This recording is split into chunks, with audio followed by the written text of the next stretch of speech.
How y'all doing? I'm here with another Genshin stream.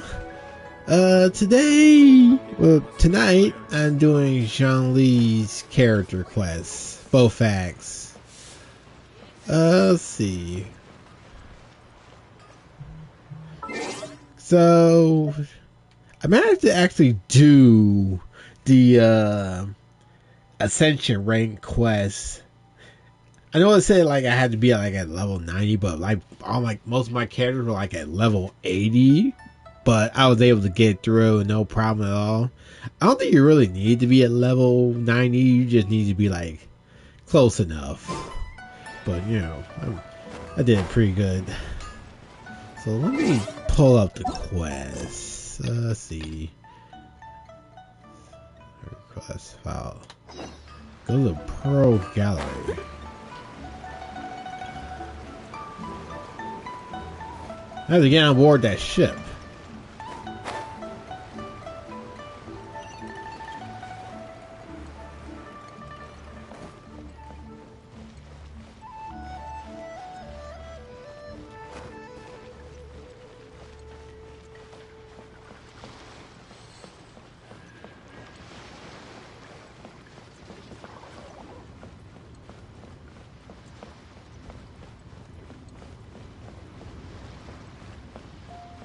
Oh, geez, I had to swim all the way over there? There's gotta be a better way over there. Hold on.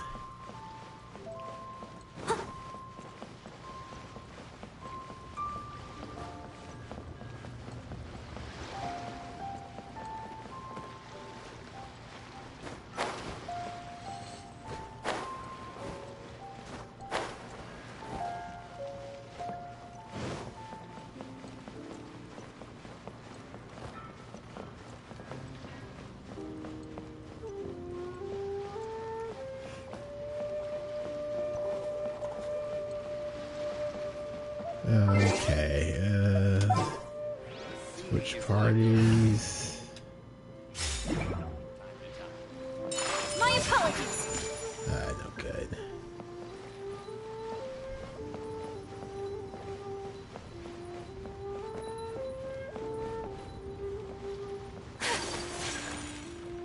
Take flight.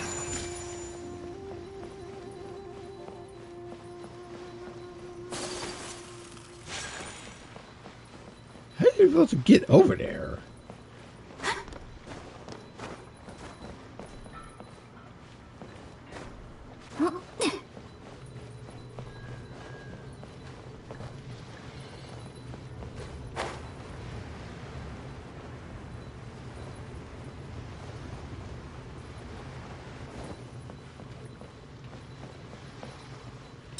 Whirling snow. Okay, here we go.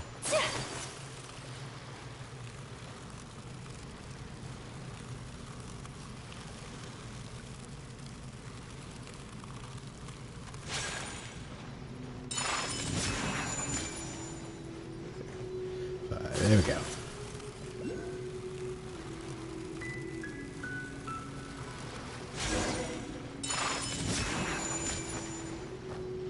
Okay. Oh, okay. Okay.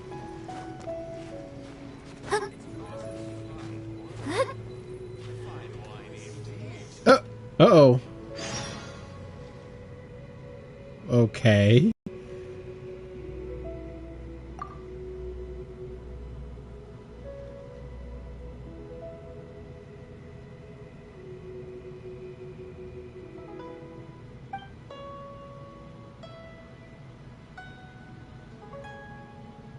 Is this part of the quest? Wait, what rule?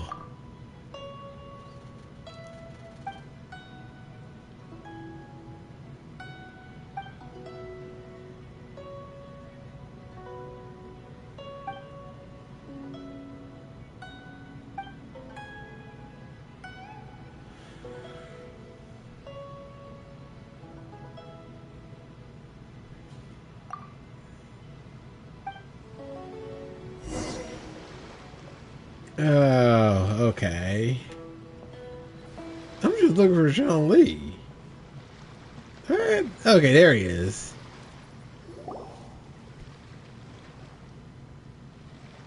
Oh? I didn't think I would see you here. Are these two your friends?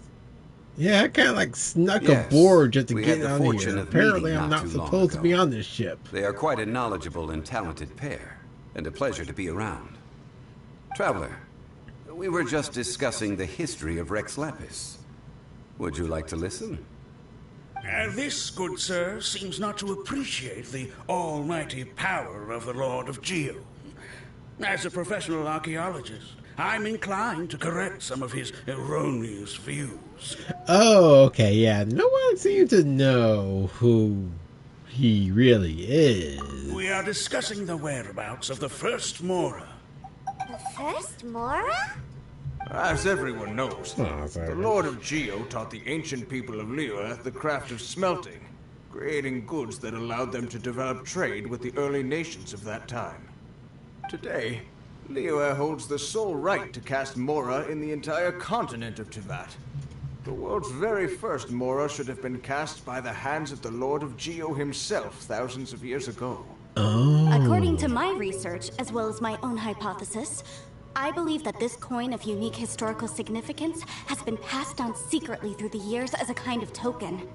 For example, perhaps the Qixing who control the Liyue use it in some kind of unknown ceremony they hold when they come to power. No. My research indicates that the first Mora coin is not such a simple thing. Mora is a catalyst. This we all know. Even today, Mora is used in the mystic arts for its curious properties of weapon enhancement. The world's first Mora would no doubt possess the strongest power. My next historical treatise will boldly expound on the newest findings from my intense decade-long research. That is, that the Lord of Geo used this original Mora as a catalyst to enhance a dagger and a sword. A dagger and a sword? Well, buy the book when it comes out to read the full story. For now, I will only reveal this. The one who finds the dagger shall become supreme in Liyue, and the one who finds the sword may be crowned Liyue's sovereign. I can't say I agree. Let us not speak of the authenticity of the dagger and sword first. But Mora and money came about simply because they are a convenient measure of a contract's value. Rex Lapis just meant for Mora to serve as a catalyst for people to exchange and trade. The world's first Mora is probably just an ordinary coin created by Rex Lapis. As for its fate, the same as all Mora, I suspect. It was simply spent somewhere. I think that Mr. Hanshua's hypothesis seems reasonable. Mr. Zhongli's argument, on the other hand, lacks any evidence. How can you so easily dismiss the Lord of Geo's profound foresight? No, I am not debating right or wrong. I am simply stating a fact. Enough! Do you think you understand the Lord of Geo more than me? I know but little about history, and I wouldn't dare to brag. But discussion is meaningless if everyone has the same opinion, no? Well then, answer me this. Long ago, when Liyue Harbor was being constructed, the Lord of Geo taught the people how to build houses. The model home he used to teach them was completely cast from Mora, correct? That is correct, indeed. Okay, then tell me. Why would the Lord of Geo do something so extravagant if not because of the mystical power that Mora contains? There's a simple explanation, really.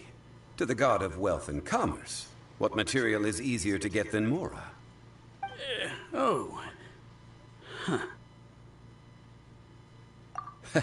I mean, I am talking about Rex Lapis. Excuse me, sir. I have some questions about archaeology. Can we find somewhere quiet to chat? I mean, if it's okay with you. Oh, it's no problem at all. But may my friend accompany us? Perhaps they could be of some help. I guess I can show Of up. course. I guess I They can come if that's what with y'all. pleases you, sir. Let's go. And be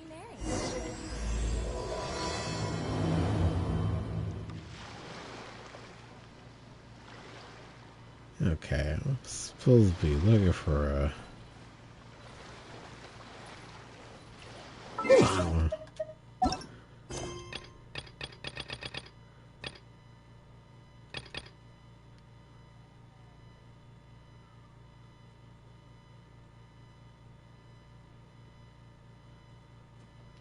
We'll be looking for like someone to give me invitation.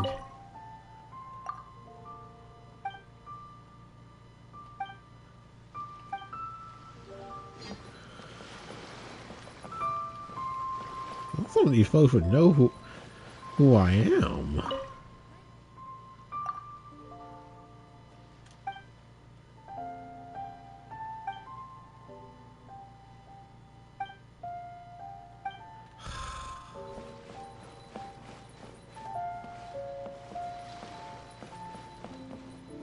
Hey, can I get an invitation letter?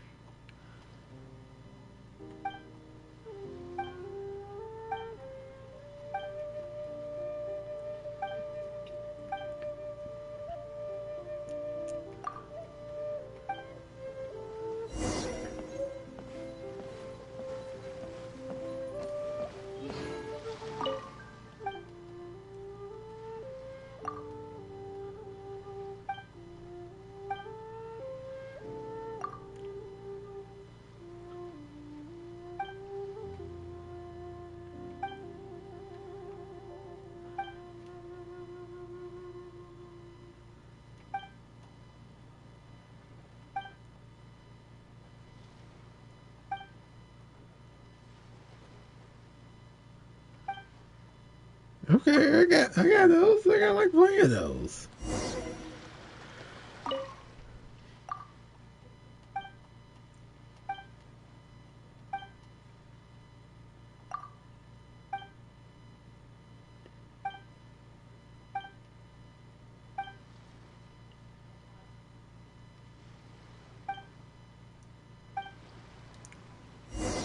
Okay,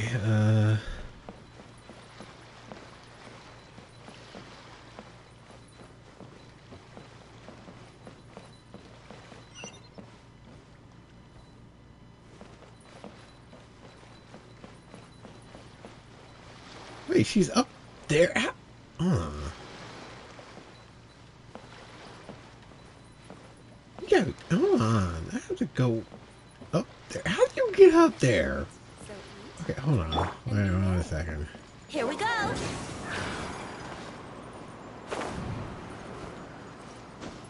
Huh?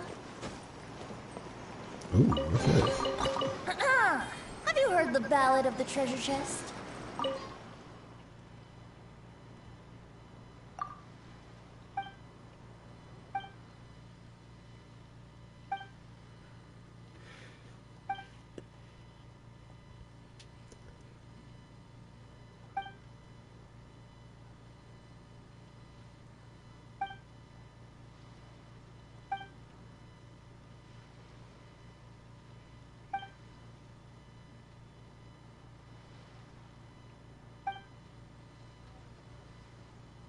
Okay, so you sent me on that just for.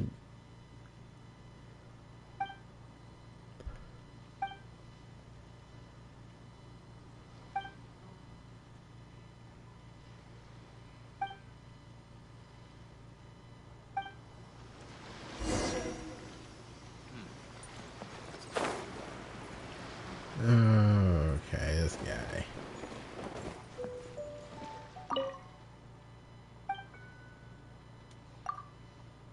So eat, drink, and be merry.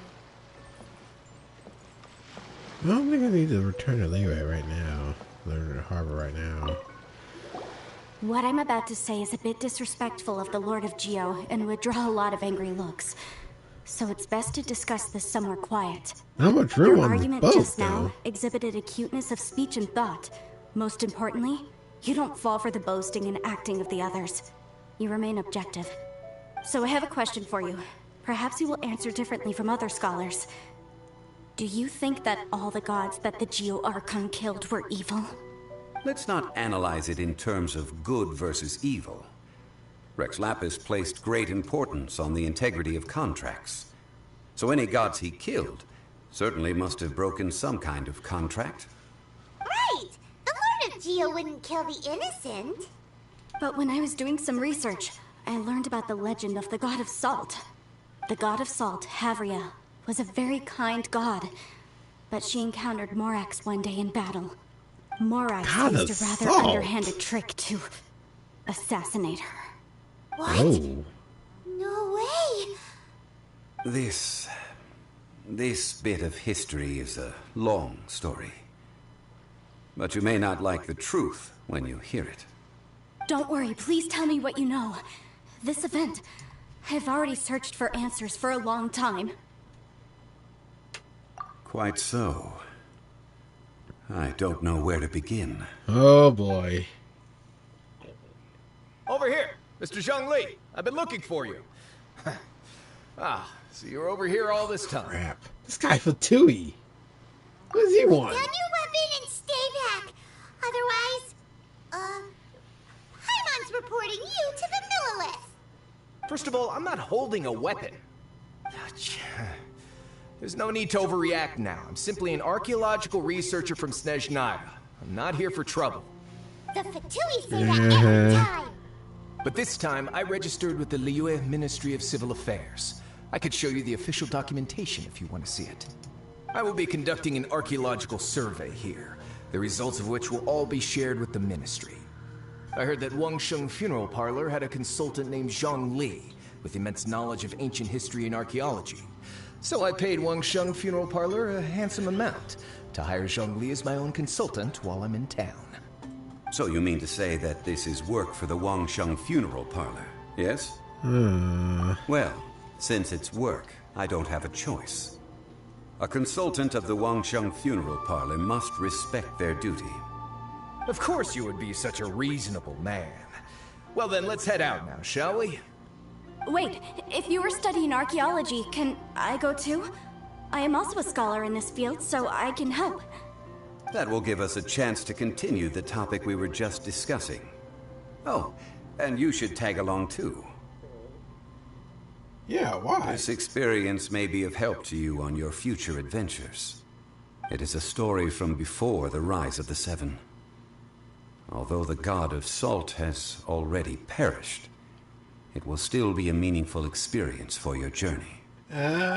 Wait, this is an archaeological expedition, not a tour group. That's too many people. But this friend of mine has a treasure-finding talent, surpassed by no one. It will surely be of great help to us. Oh? What talent? If my friend espies a treasure chest, they will absolutely find a way to open it. Hey, Paimon's good at that too. Well, that is quite enticing. All right then. Well, let's go. There's no time to waste. When the Overlord of the Vortex was crushed by the Jade Chamber recently, perhaps something of interest was washed ashore. An ancient artifact would be good. Traces of ancient activity would be great. But a piece of the god's limb would be even better. Who knows what surprises we may find. Okay. The Stone Forest. Okay.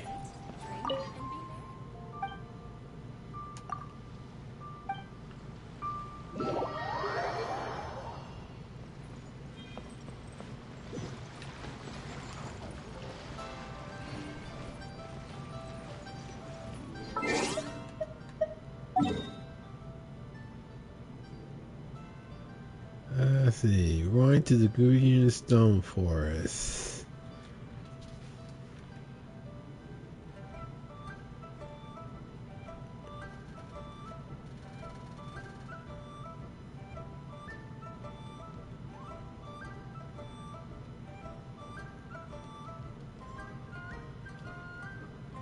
Wait, hold on.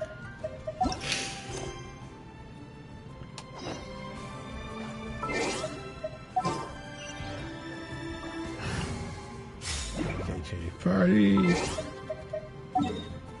Let's pull out the map. Oh, okay. It was over this way.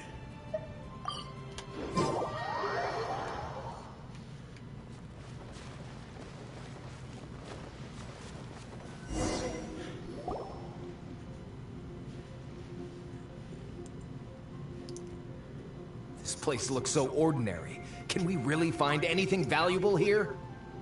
Huh? Paimon thinks it looks really grand. I don't mean the scenery, but rather that there should be something out of the ordinary. A big battle did just occur and all, and I don't even know where to begin looking here. Guyan Stone Forest is actually the perfect place to be, if you wish to learn about the gods or the history of the Archon War. Oh, Legend really? has it that Rex Lapis threw spears made of large rock into the sea here, piercing and crushing the Overlord of the Vortex. After many years of wind erosion, those stone spears have turned into the unique rock formations we see now. Okay. These mountains were the Lord of Geo's weapons? What we see now is just the part of them that remains. The stone spears hurled by Rex Lapis all those years ago were much greater, both in number and in size. Right, I imagine they'd be pretty big.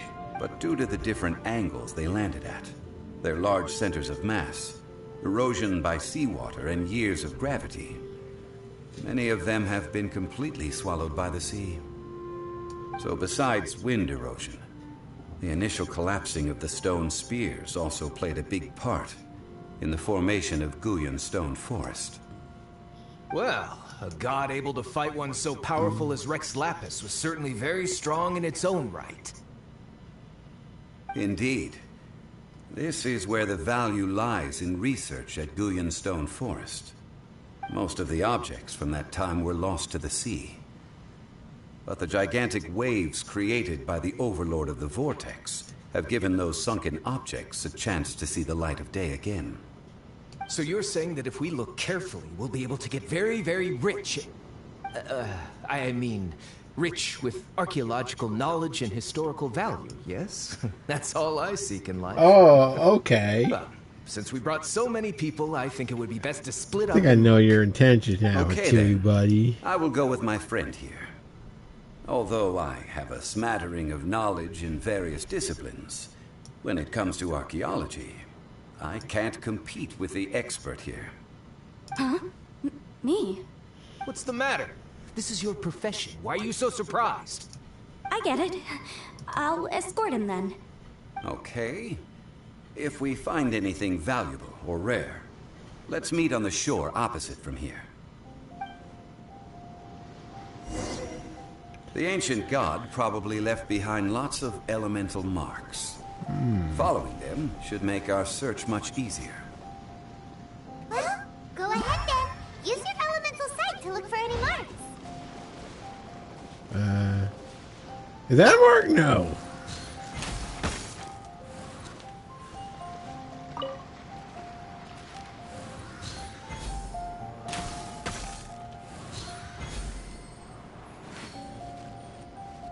Anyway, okay.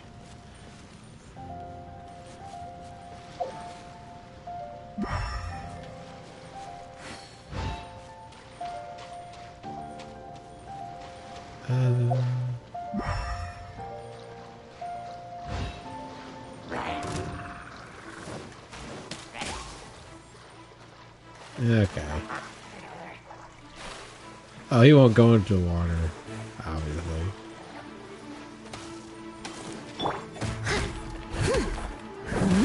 Yeah.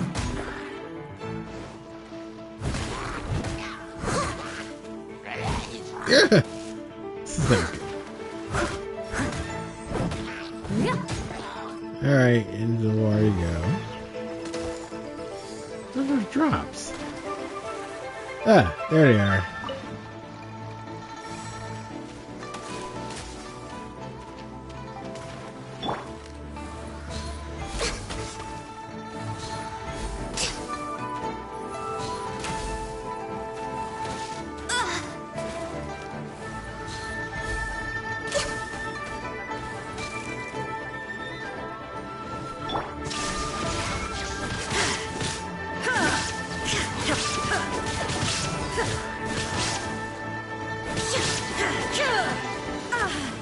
Oof.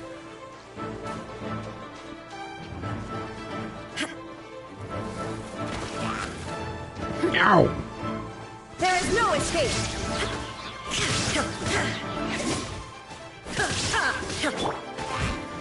I must leave no stone unturned.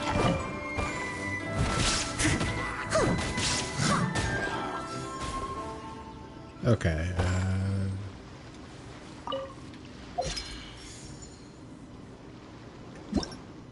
Oops, hold on.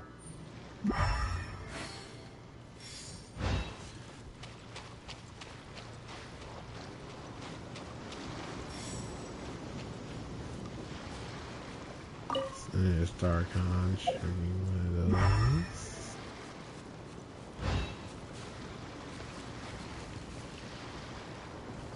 Okay, we're gonna have to beat these guys up.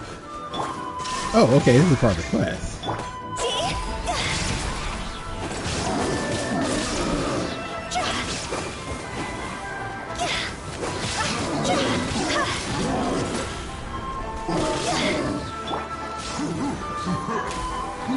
Okay, that wasn't an explosive one.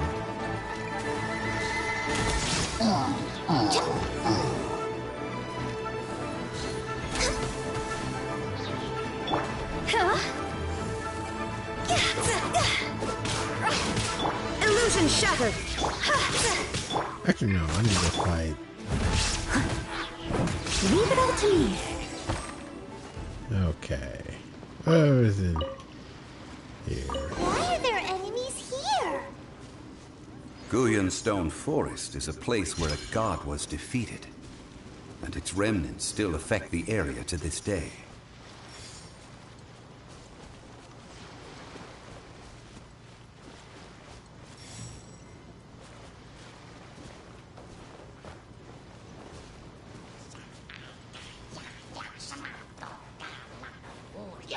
Oh, okay.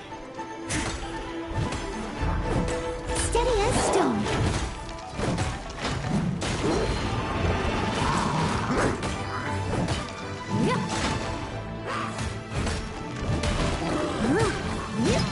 Shine down.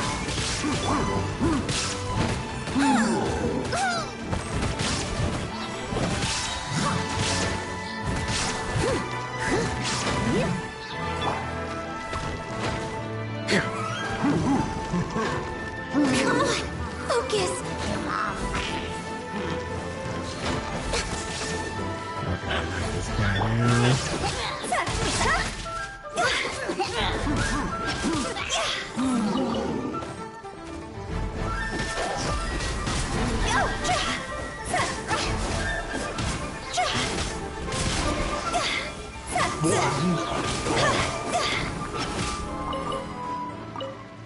Okay,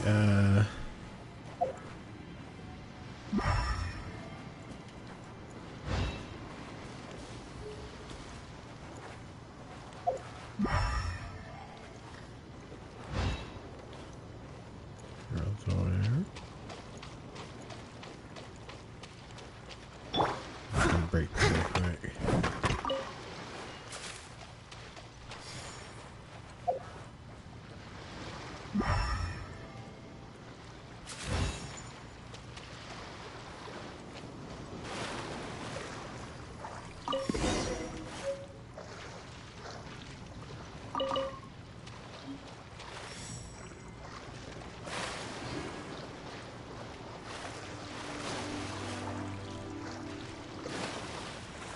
Okay, where are we going next?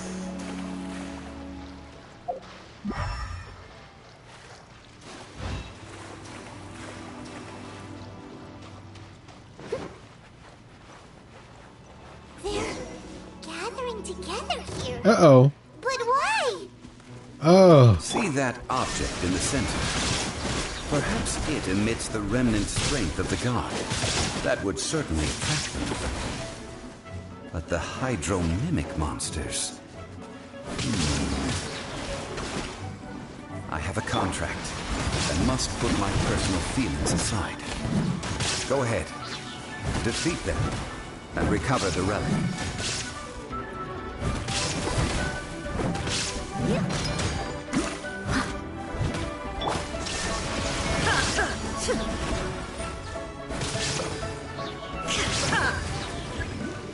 Oh shoot! More of them. Come on, forget this. I'm using this. Oblivion.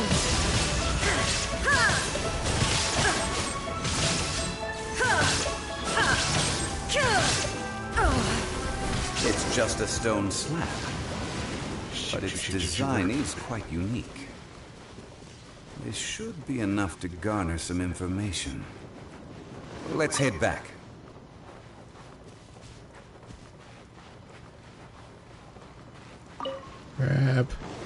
Crap.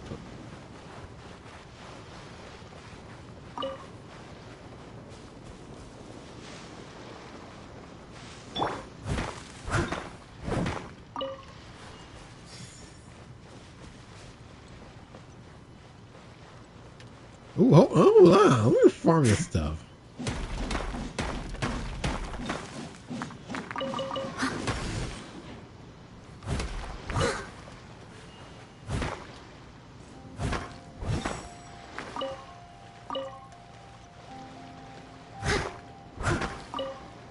Okay.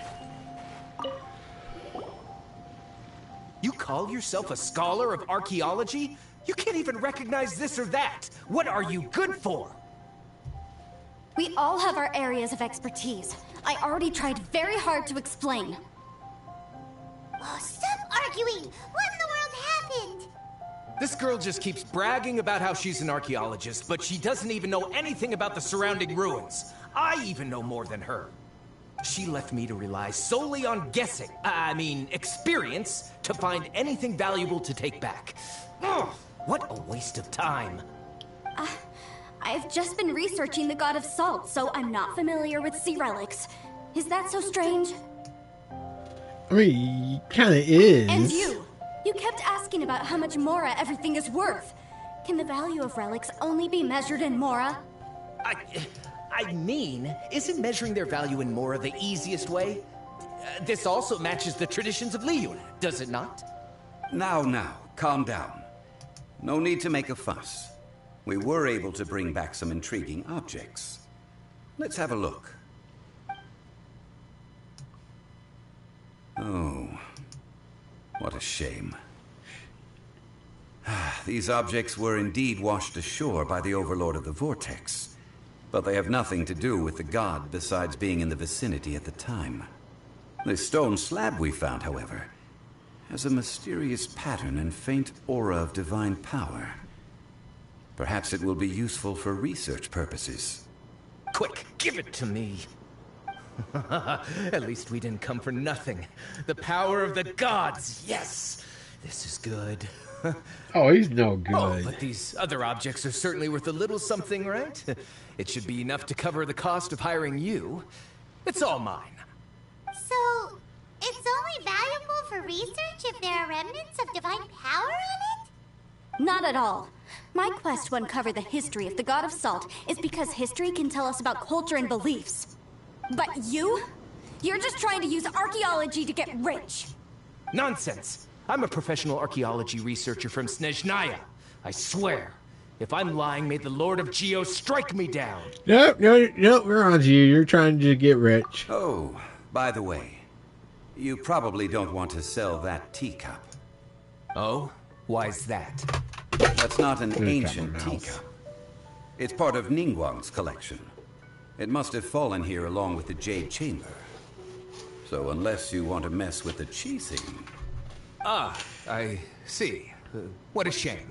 It was of such high quality, too. You do want to sell these objects! But, so what? Why can't I pursue wealth both intellectual and material? Don't be so simple-minded. All right, then. No need to stay here any longer. I'm rather quite intrigued by the God of Salt, too, actually. Let's go to Saltarai next.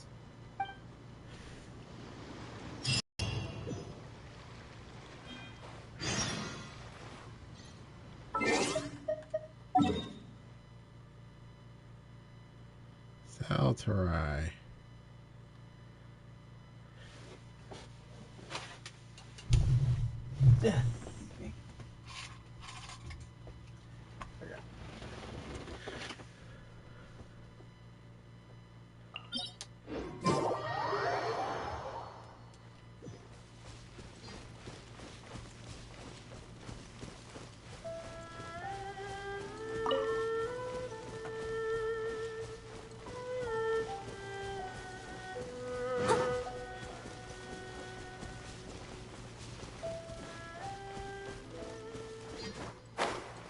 Oh wait, hold on. Is this? Have I done that puzzle yet?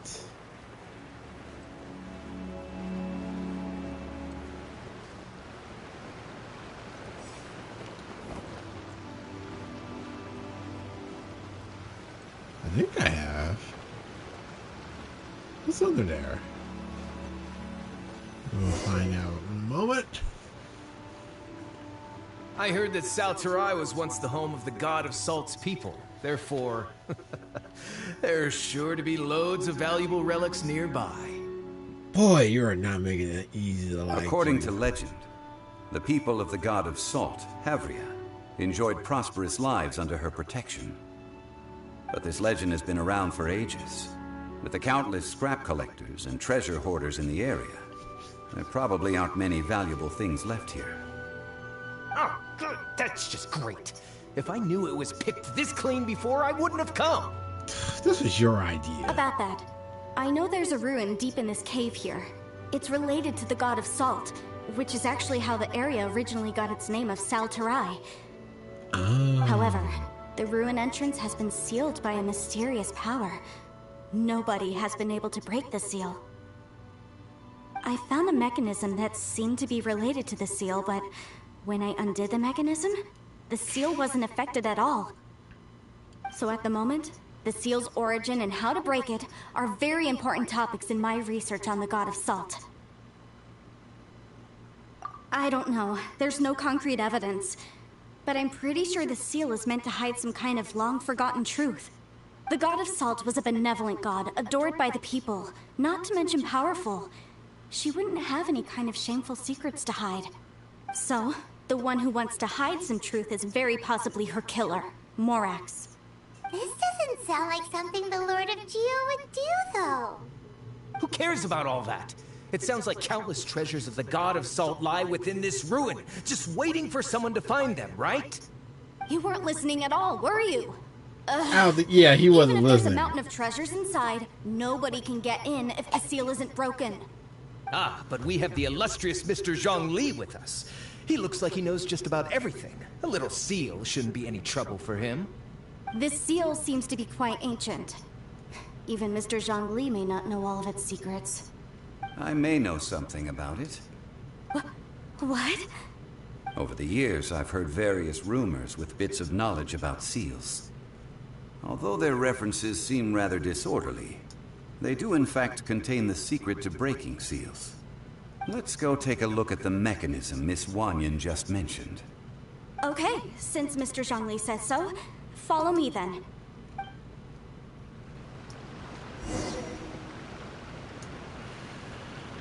Okay, the first mechanism.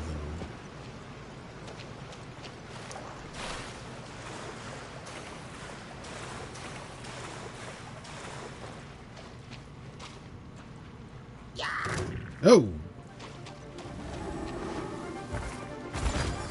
As a dutiful maid would. There is no escape.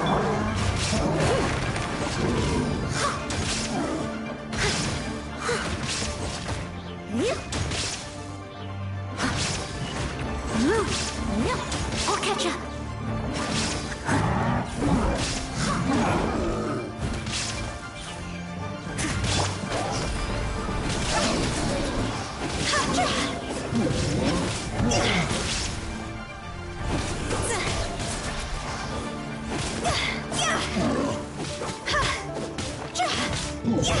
Illusion shattered.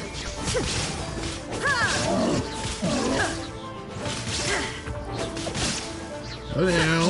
Thank you.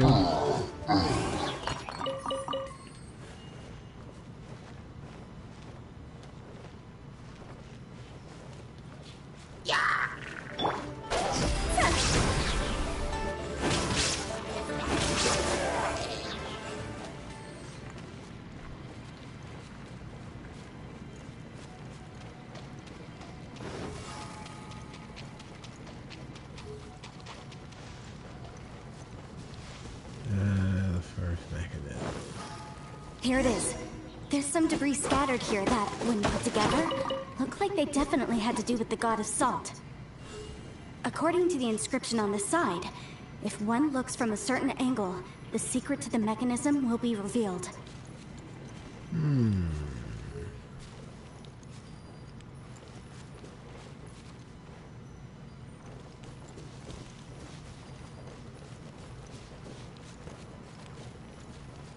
Wait, hold on. I think I got it.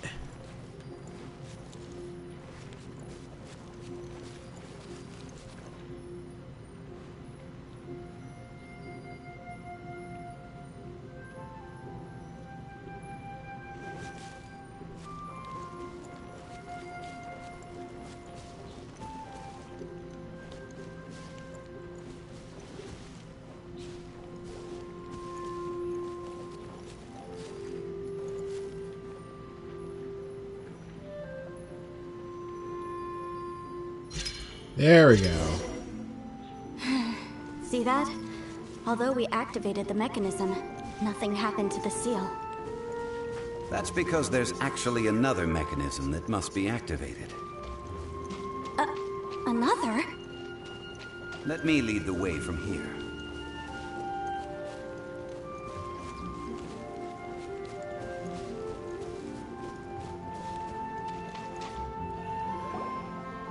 This place seems familiar. Huh, I remember. I think there's some elemental monuments here. So you're saying they're related to all this? When I investigated the seal last time, I had someone with a vision accompany me. But when we lit up all the elemental monuments, nothing happened. That's because you don't just need to activate them at the same time, but in a certain order as well. Otherwise, the seal will not be broken. The secret to this puzzle is hidden in the legends about the Archon War. Tianheng in the south, Yaoguang in the east, Jueyun in the west, Qingce in the north. All desolate and devoid of life. Liyue is vast, yet even one haven is hard to find. To the north, to the east. Do the people of Liyue always talk in riddles? I think I've heard this saying before. Certainly you have. And the contents of this saying are also related to the god of salt. To provide a haven for her people, whose lives had been ravaged by the Archon War. This benevolent god searched all across Liyue. At that time, with the chaotic fires of war engulfing the land, even one sliver of peace was a luxury. And that haven she eventually found is right here. Today, it is known as Sal Turai. How sad then. In the end, this peaceful place was destroyed by Morax. Okay, enough with these ancient stories. Now that we have the clue, hurry up and break the seal. Whatever happened doesn't matter as long as we can get inside that ruin. Tianheng in the south, Yaoguang in the east, Jueyun in the west, Qingce in the north. With this clue, you should be able to solve the puzzle. Oh.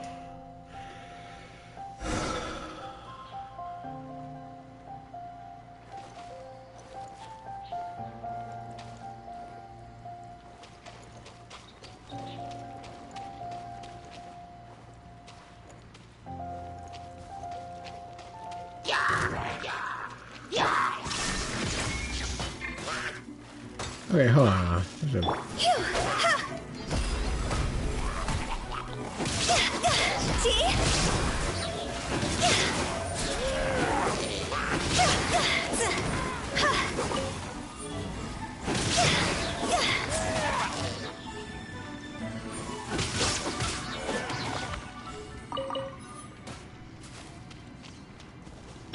Shine down.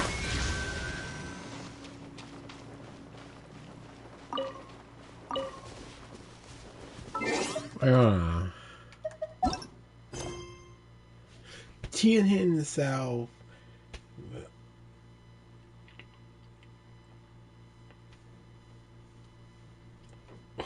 Wow.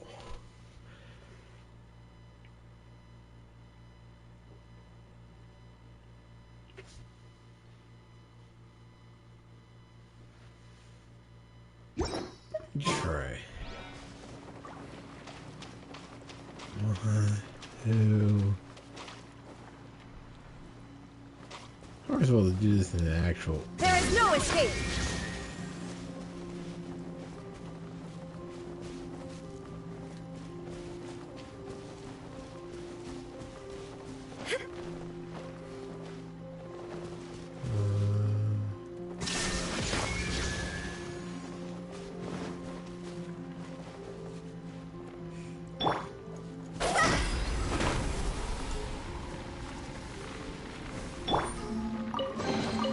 But a momentary distraction. Shine down! Tianheng in the south, Yaoguang in the east, Jueyun in the west, Jingce in the north. The directions are the clue.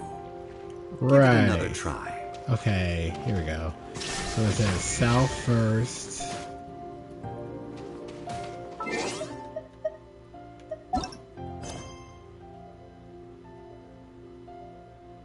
East, then west, and north. This is the east, I think. Shine down! And then...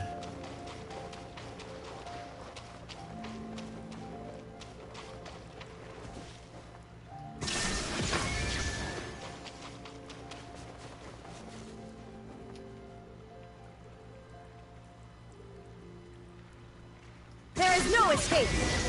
There we go, I should have done it. Look! The seal really was broken! Mr. Zhongli is indeed quite remarkable.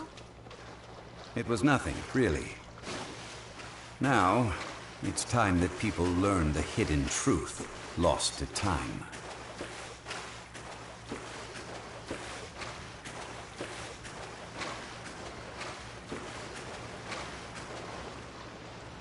Okay.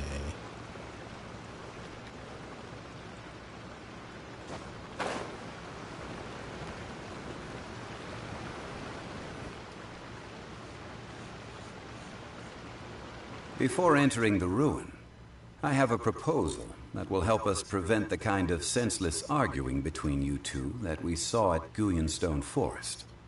Okay. What is it? I propose you two agree upon a contract, stipulating that we alternate who gets claim to each treasure we encounter, with only one object permitted per claim. To show my sincerity, I won't be taking any treasure. This will just be between you all. Hey! Don't pass an opportunity like this up so easily! Oh shit, this is a contract! I don't agree. I mean, you want me to split the treasure with this amateur archaeologist? No, absolutely not. I don't agree either. He will only defile the precious relics left behind by the god of salt. I can't accept this. Well then, if the contract is not agreed upon, I will no longer serve as your consultant on this expedition. You will have to rely on your own experience to find whatever treasures are hidden in this ruin, as well as traps. You have the audacity to demand this. Okay then. Even half of the treasure in the long-sealed ruin of the God of Salt should be enough to make a fortune. If you want me to agree upon this contract, so be it. I just have one request, Mr. Zhongli. If we discover the truth behind the God of Salt, you must judge it fairly, even if the truth harms Morax's image. I can accept this arrangement. Well then, let's go.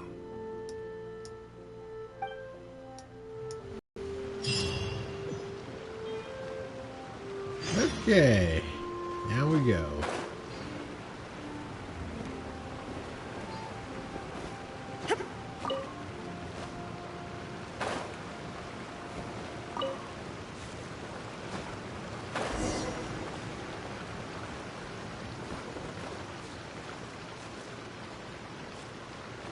Ooh.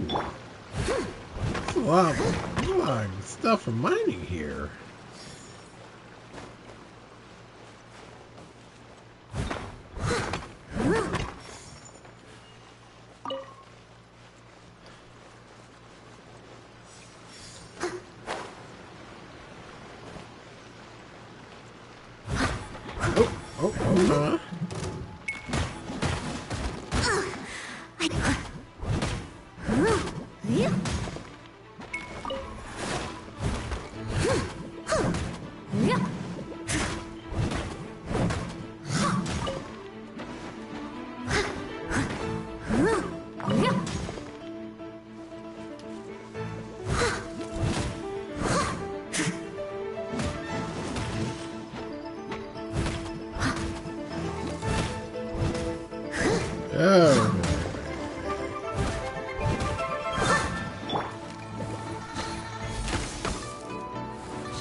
Shattered!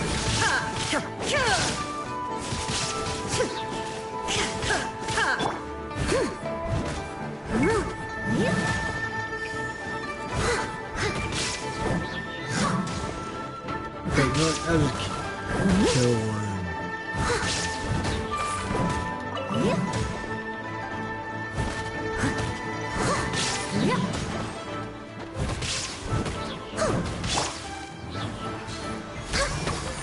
There we go. Okay. I need to use the restroom right quick. Be right back.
Okay, I'm back.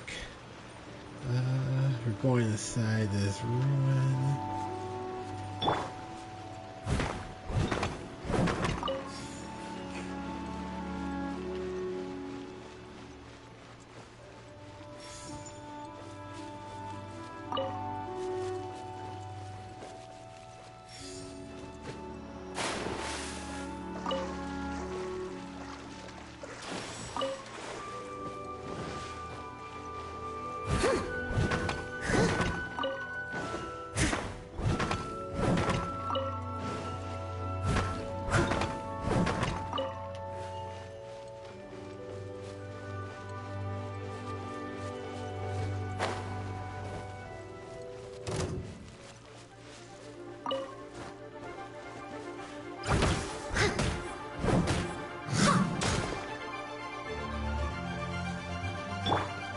No escape!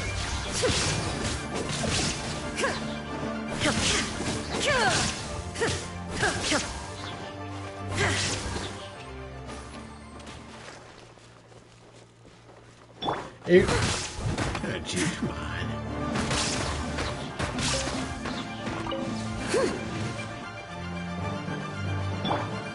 Born of ice and frost.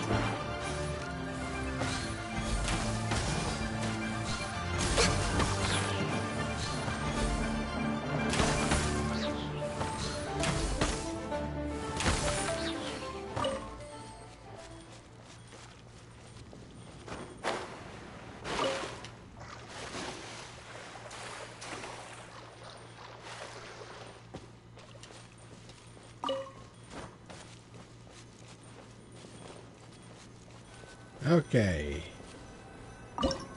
Here we are.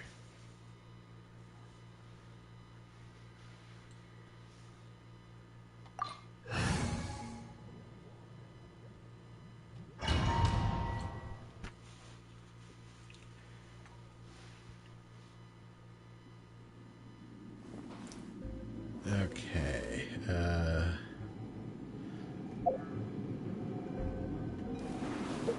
Let me take a look at this guy. Vortex Vanquisher. Okay. He has no release of blind set. Wait, is this? I'm pretty sure this isn't mine.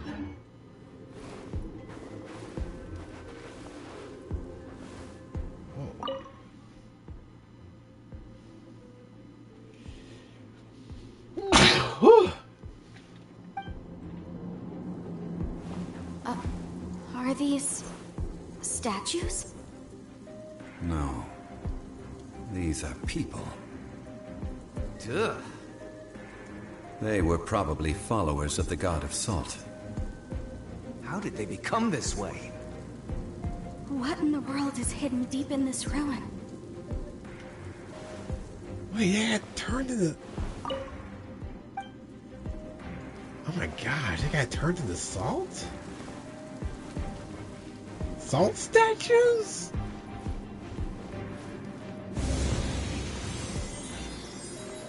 That's kind of creepy. Gather!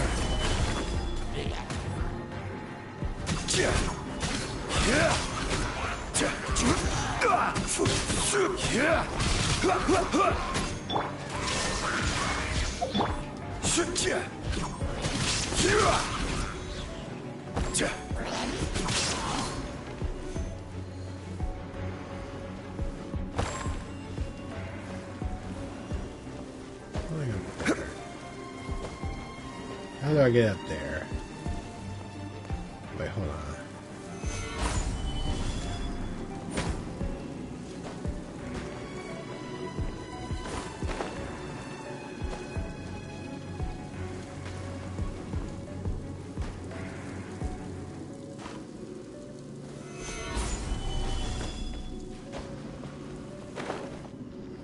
Oh, okay.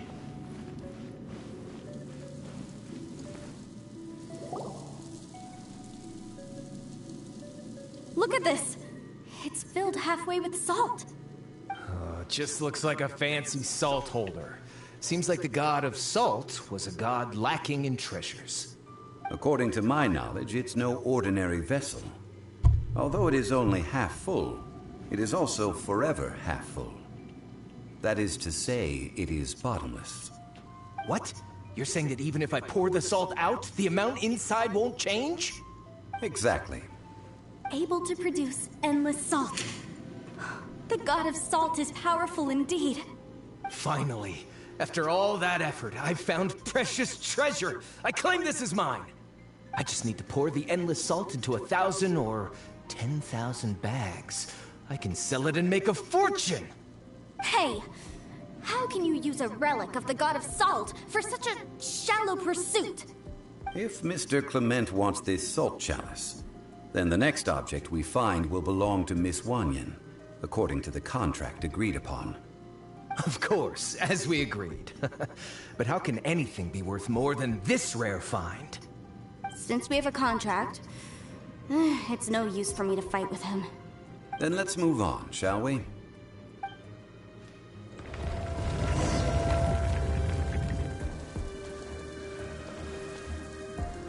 Hey.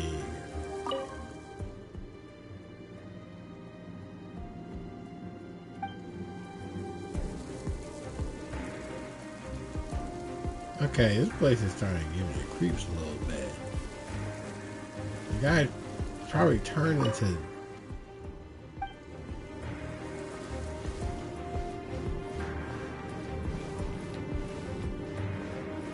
Okay, how did TV shows get in here?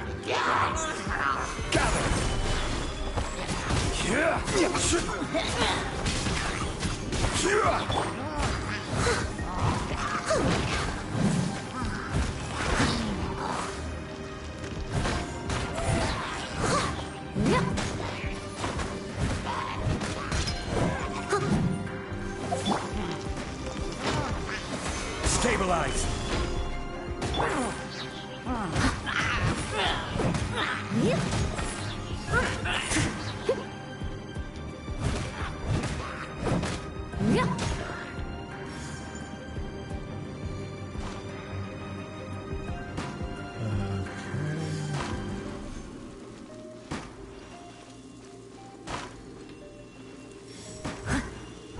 Can't break.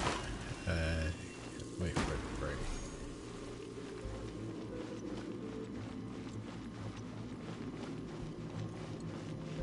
Okay, I know this puzzle. Hold on a second.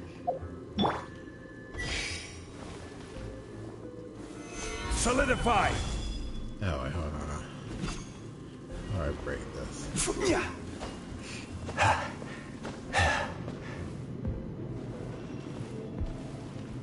Actually, no. How do I?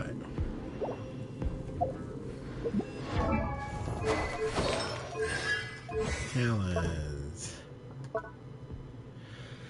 Power down steel called Neil.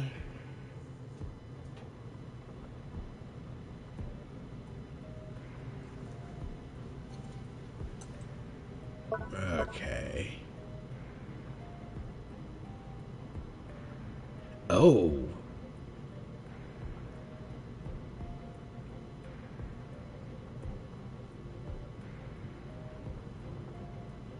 Okay. Every journey has its final day. Don't rush. Gather!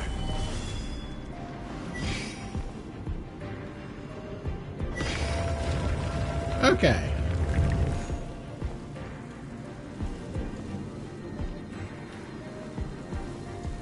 And what is this?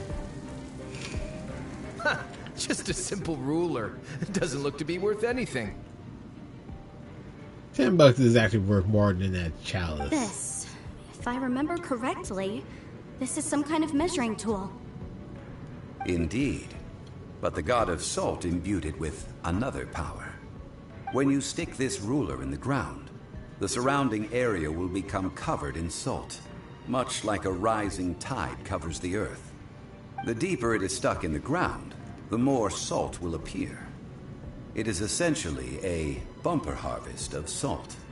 What? That's even better than the salt chalice! According to our contract, the salt ruler goes to Miss Wanyan. No, unacceptable. I paid for and organized this entire expedition. Why should I get the short end of the stick? And this girl has been useless. Why would she get anything? Oh boy, here we go again. So you are saying you want to break the contract? So what if I break it? Now that I've seen how the mechanisms in this ruin work, I no longer need you. Let's not forget who hired who here. Why should I let you make the rules? Because you agreed to a contract. Yeah. Rex Lapis once said, "Ones who break their contracts shall suffer the wrath of the rock." That is one of your Liyue gods. I am from Snezhnaya. I will suffer the wrath of the rock. You may find it rather unpleasant. Oh, okay. You chose violence. What's that dude?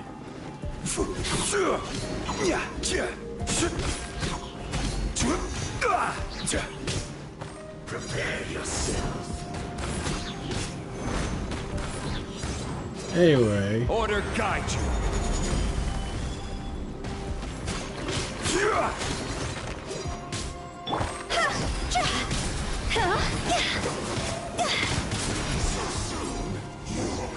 Can't run from death. I shall confiscate your treasure as well. You are not worthy to continue any further into the ruin. Leave this place. Oh, darn you! Just you wait.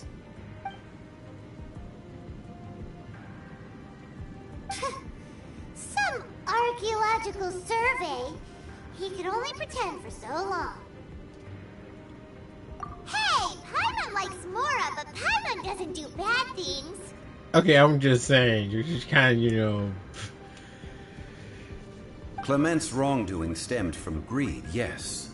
But besides greed, there are many other things that may tempt us to break contracts. When people see the object of their dreams, how many are really able to control their desire and follow the contract? I think we should be honest with each other now. Huh? Be honest about what? That in truth, not a single member of this archaeological expedition came here for archaeology. what? Why do you say that? Miss, you lack even the most basic archaeological knowledge, and can recognize naught but a few simple relics. However, you are an expert when it comes to anything regarding the god of salt.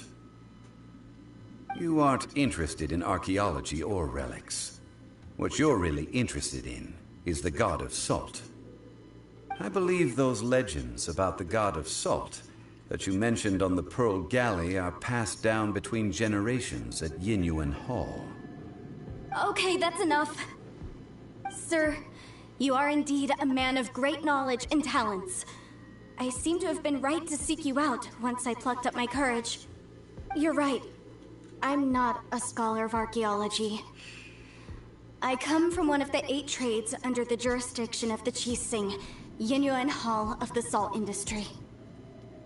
Our ancestors were those protected by the god of salt all those years ago, when the Archon War engulfed the land in chaos.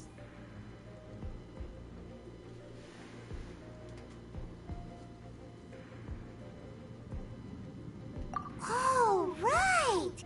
Now that you mention it, the people of Liyue very seldom use the name Morax. Yeah. During the war, Morax assassinated our god out of envy for her power. He left us alone and lost in the world. We hate him! But this is Morax's Liyue after all. And its history is written as he wishes.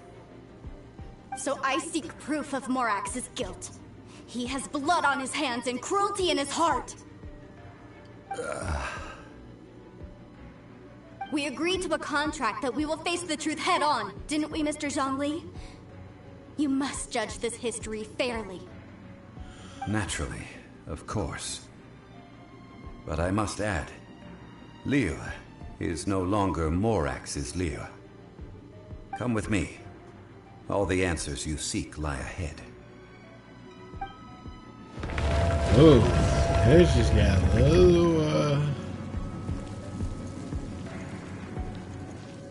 a little complicated. Let me get around here.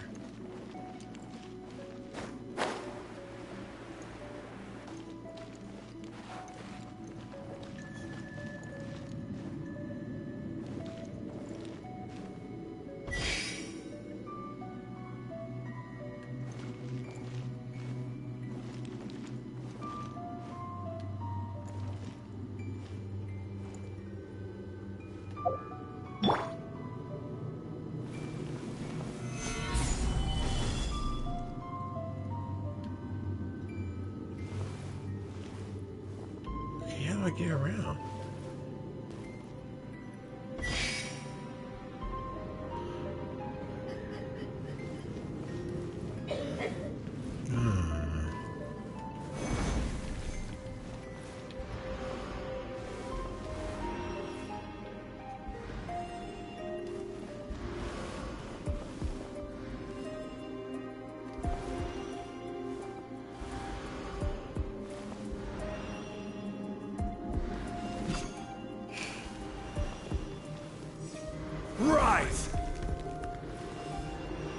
Wait, hold on.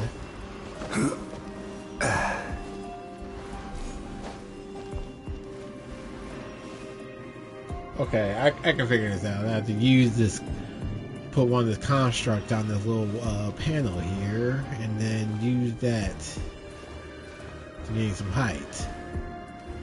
Okay, let's wait for this one to expire, and then... Okay. Crumble!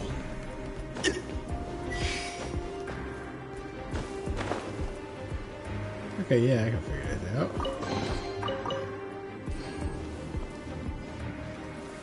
Stabilize!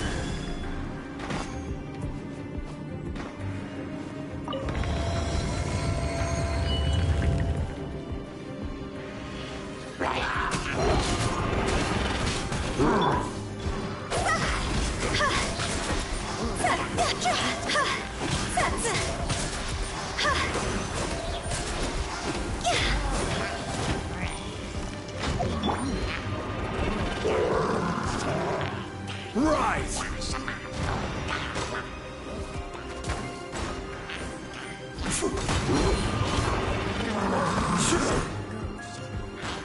Quake!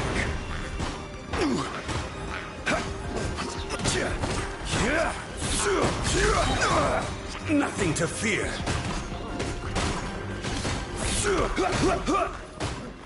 Crumble! Can't like create 2 years contract at once? Come on. Leave it all to me, as a good knight should.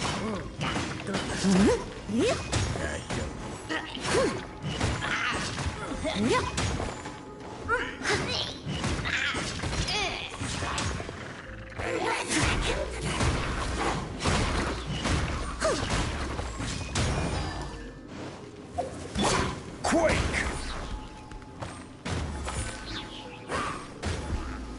Rise! Okay. This is order!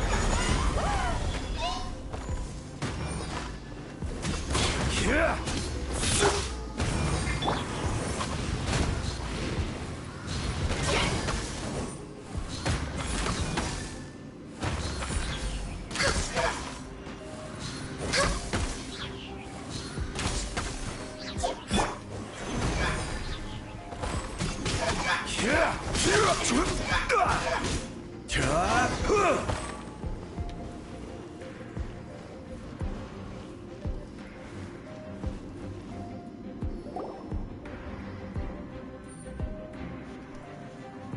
This is a sword? Aha! It's a broken sword! This is proof! This proves that the god of salt had to fight back. Fight back against the evil Morax. But sadly, she was defeated. The power of this sword surely is much greater than that of the Salt Chalice and Salt Ruler. If we can repair the sword, then we can show the world the mighty power of the god of salt. It does look like something left behind after being defeated in battle. 2 pieces of a broken sword. From an archaeological perspective, these are 2 separate relics. According to the contract, you can only claim 1. Why?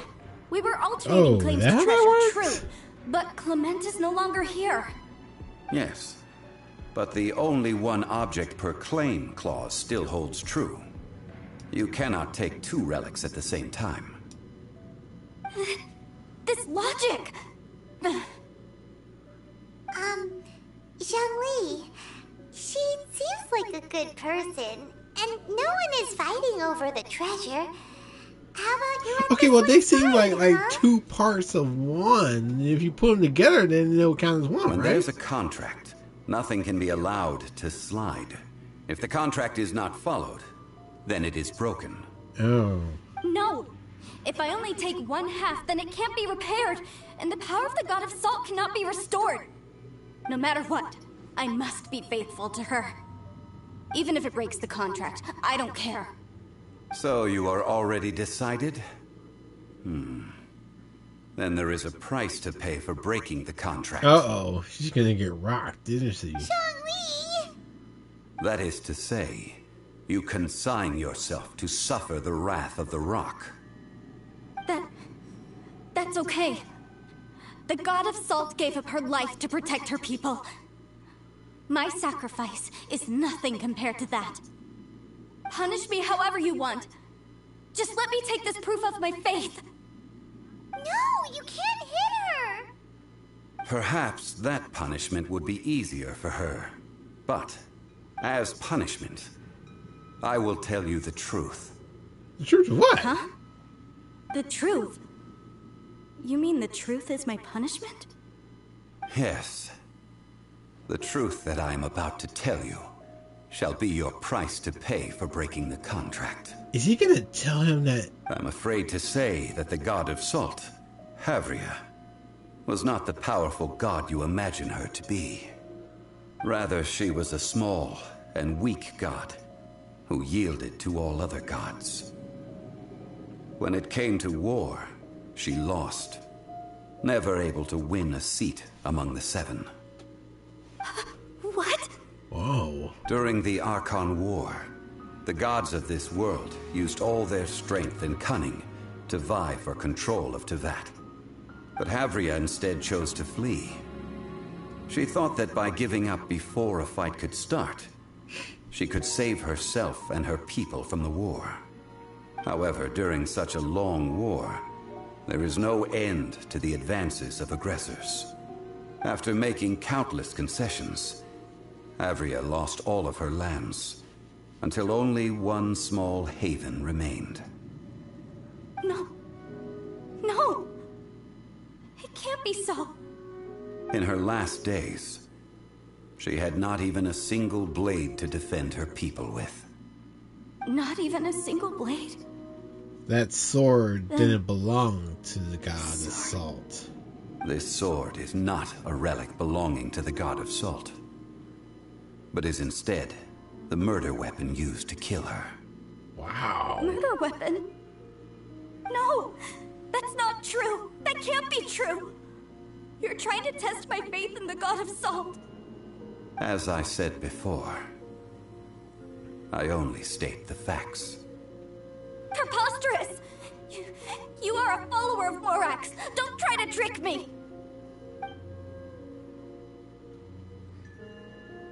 Hey! Hey! Come back! Indeed. Otherwise, why would I use the truth as punishment? I did not want to tell her such cruel facts.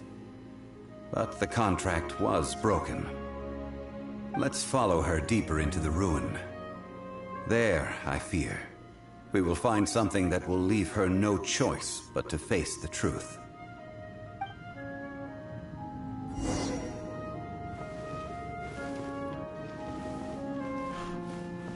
Yeah, she did not take that well.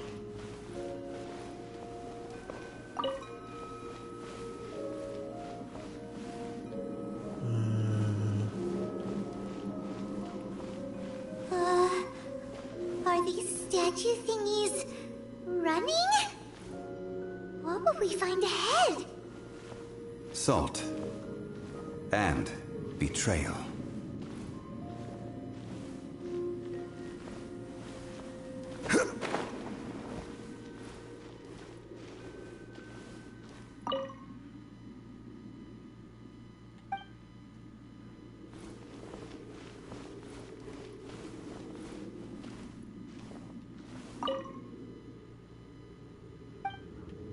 They were running from something.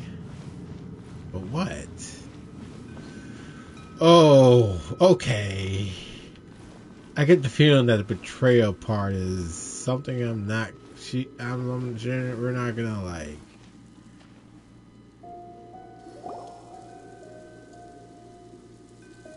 What are all these?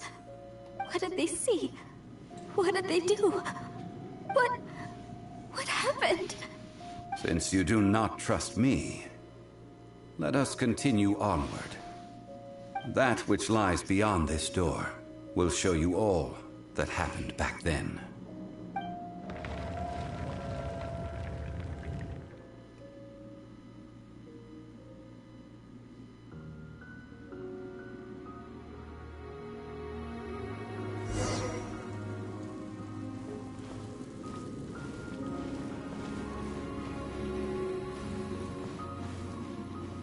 Okay, well, certainly there's a lot of salt here.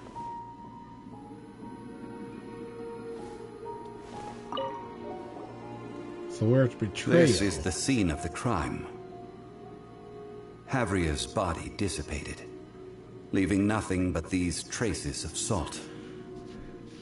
Her dying moments have since been frozen in time to this very day.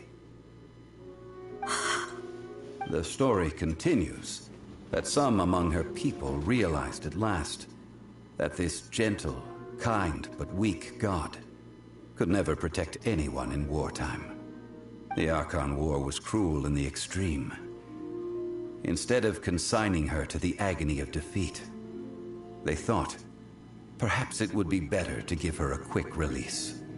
But what about these statue thingies?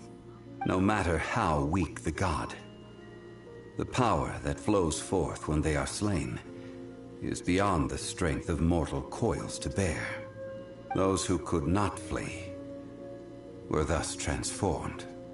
Those of her people who were untouched by this disaster left for Liyue, where they sought refuge with Rex Lapis. Their descendants feared Havria's remnants and lived in terror that she had laid upon them an eternal curse. So they risked their lives to come here, to break the sword, and offer up obeisances in hopes that her anger might be appeased. But they need not have done so. For how could a god who had never once resisted, even till the end, nurse hatred for her people in her heart? Even if this is so, I can't! This must be a lie. A false history, all of it! Don't you dare try to shake my faith!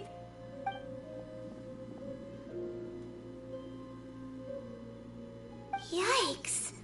Zhongli didn't show any mercy this time either.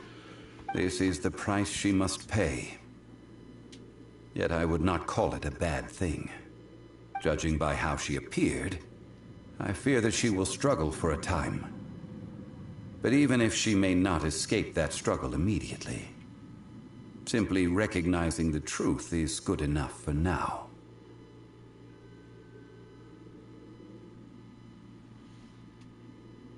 No, indeed.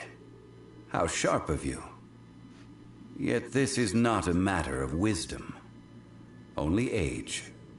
Faith in a god who has already passed will do you no good. So it is for Havria. And so it is for Morax also. All right then. Now, would you like to accompany me in taking a trip to Guyonstone Forest? Huh? What do you want to do, Zhongli? Treading old ground, telling old stories. One cannot help but be reminded of old acquaintances. Wait, was the god of salt one of your buddies?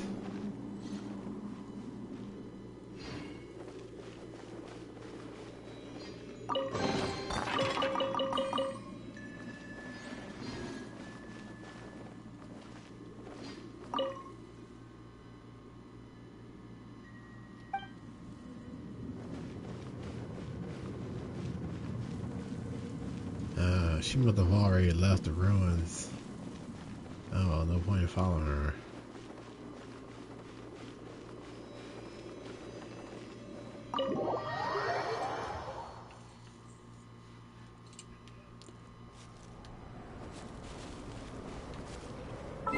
Okay.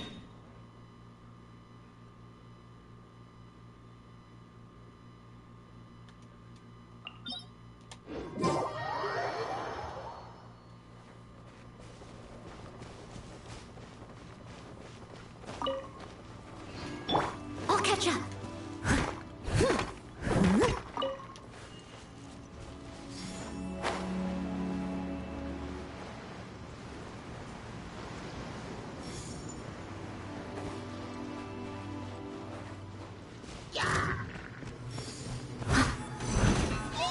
I must leave no stone unturned.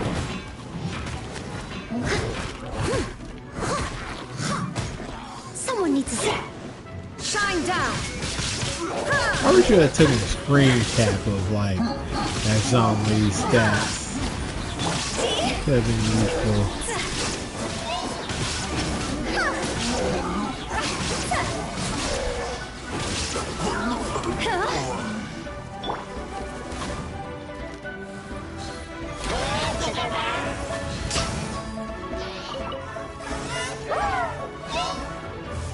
Steady as stone, as a durable made wood.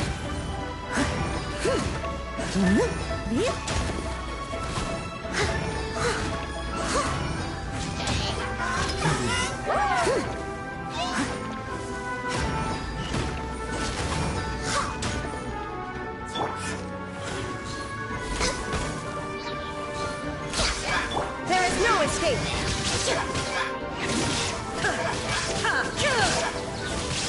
Leave it all to me.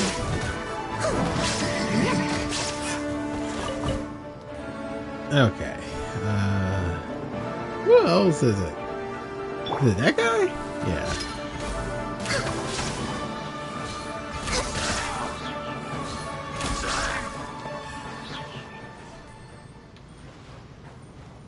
Okay, now where is...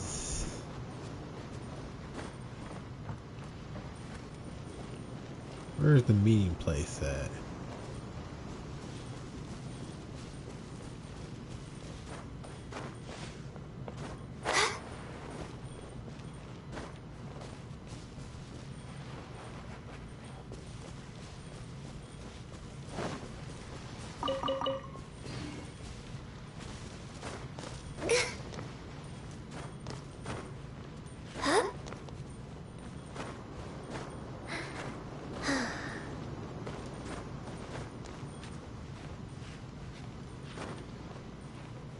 Oh, I had to go all the way up there.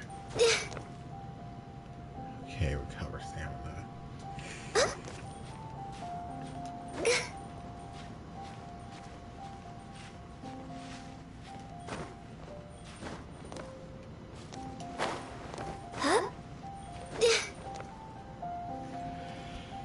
Okay.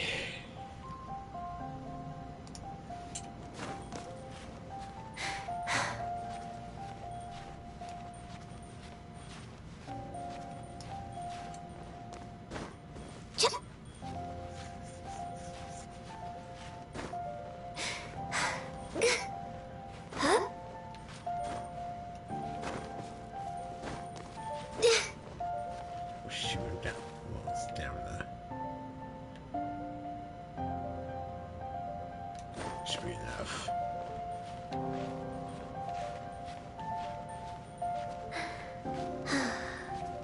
Uh-oh. Wait, how do I get up out of here?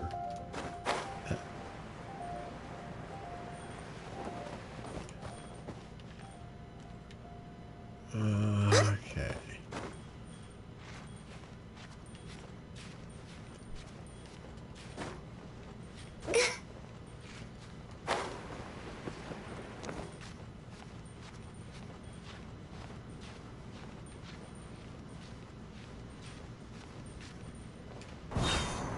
Oh, shoot. Okay, I have to climb this whole rock thing.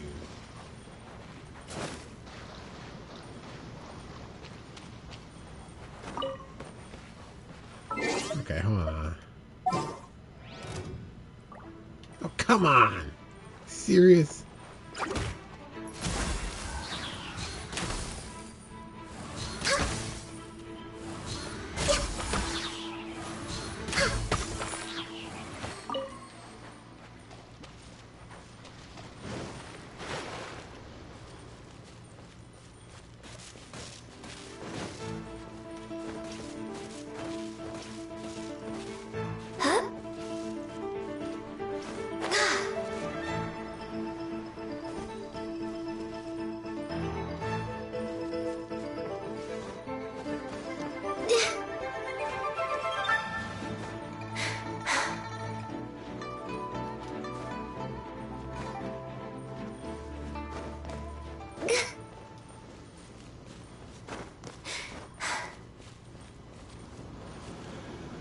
Okay.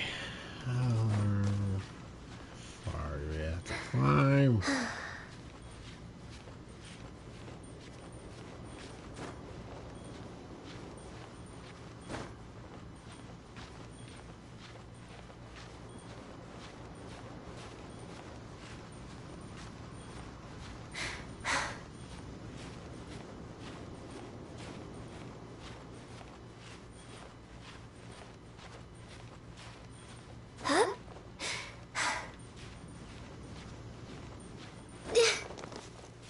Okay. Here for stamina. You know, it's a really good thing that Genshin Impact doesn't have that whole, like, where the thing in Breath of the Wild, where, like, if it rains, you can't climb because that would just halt your progress.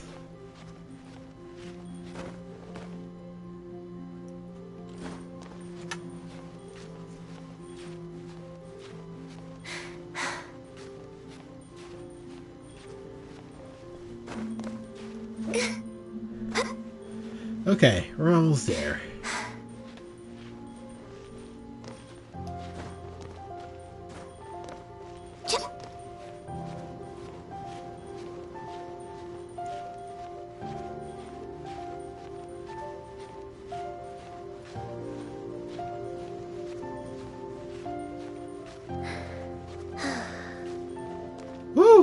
That was what a tough climb. How did he get all the way up here? Now, I mentioned before that many gods of old have been sealed beneath the Guyan stone forest. The Adepti have presently handed Liyue over to mortals, and Havria's time was even further in the past. The Salt Chalice and Salt Ruler that she left behind should not return to Liyue. To leave them here is to let them slumber. And it is also a homecoming. I ended an era with my own two hands. I've always wondered how I should remember that which I ended. History records, but history may be changed. This incident proved that. Time is a mighty force, and history's twist in its flow. I need to find a better way of recording history in order to engrave its truth. Stone carvings were one such ancient method, but unchanging stone, immovable earth, even one such as myself. Someday we may all disappear. Zhongli. Therefore, I thought of you, traveler. You are one who crosses the celestial atlas, and who passes through countless worlds. If our history is engraved in your memory, it will one day accompany you into another world. As long as a traveler like you is able to record what happened, then a backup of sorts will exist for times and tides of Teyvat. Sounds like tough work.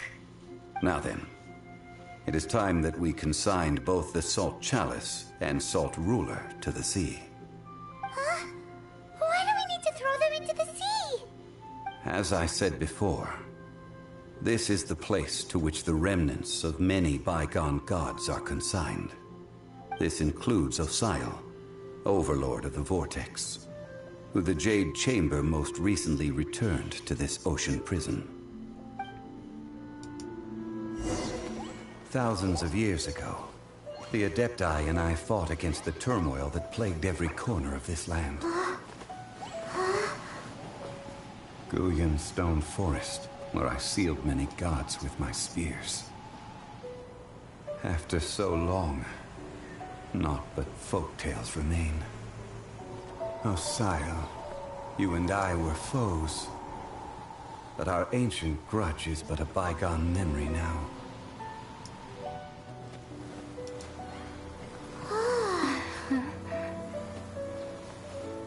May that which Havria has left behind be yours to subsume.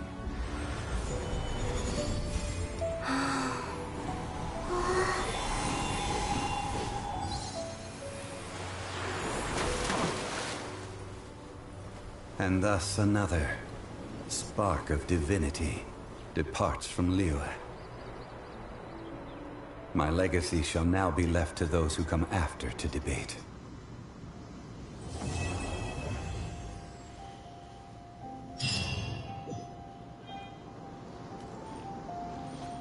I will remain here for a while.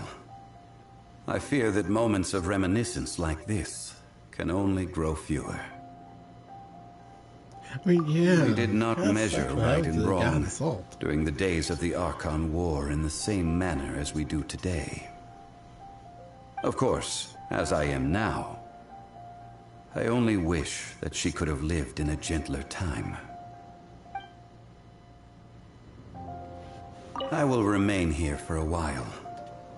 I fear that moments of reminiscence like, though the Salt Chalice and Salt Ruler do have power in their own right, they are nothing before Osial. If a day comes when he should recover his strength and return, I believe that even so, he will be defeated once more. I will remain here for a while. That is a good question. In the past, I might have given you a most specific answer. But now... Yes. I suppose I will continue in my role as a consultant at Wangsheng Funeral Parlor. But if this journey was to your liking, Why don't you come along the next time I am seeking to preserve memories of Liyue's past? Okay.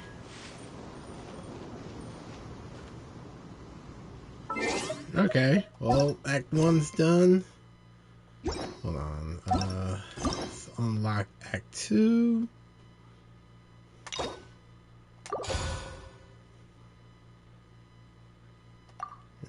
Key.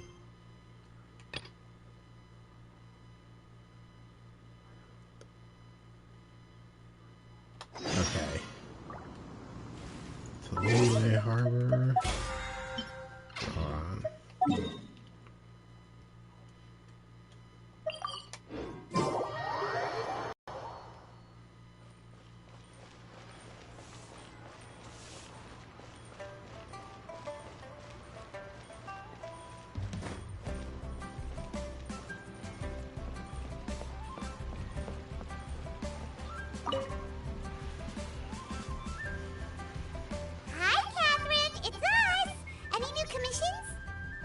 As a matter of fact, there's one that looks perfect for you two. Uncle Dai is one of the foremen at Huishan Hall over in Liyue Harbor. He's hoping the Adventurers Guild can spare some manpower. What is it we have to do exactly? I believe you'll be looking for workers. Ooh, looking for people? Awesome! We're good at that! I have no reason to doubt your abilities. I'm sure the details can be worked out face to face. If you're willing to accept this commission, head over to the dock and talk to Uncle Dai. Okay.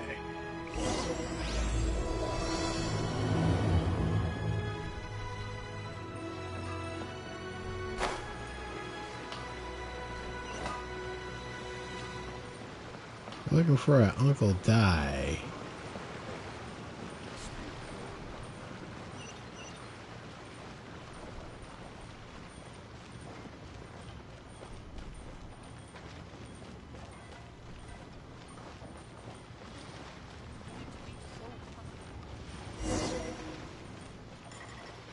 Ah, there he is. Hey, are you Uncle Dai? I am indeed. Ah, now then. You must be the adventurers assigned by the guild. Huh? How could you tell? By the clothes on your back and the look on your face.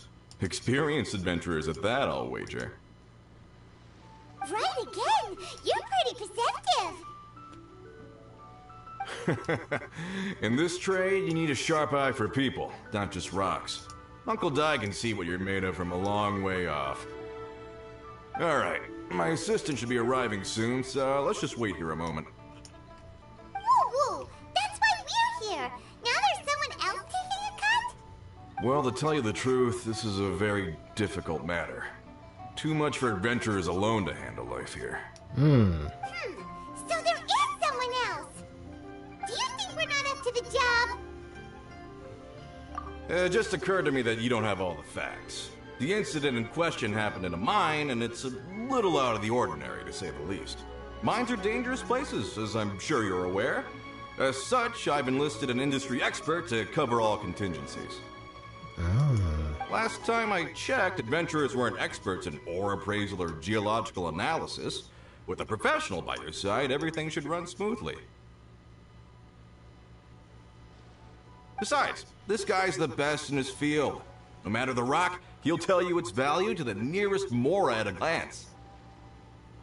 I'd go as far to say that there's not a soul in Teyvat that knows rocks better than him.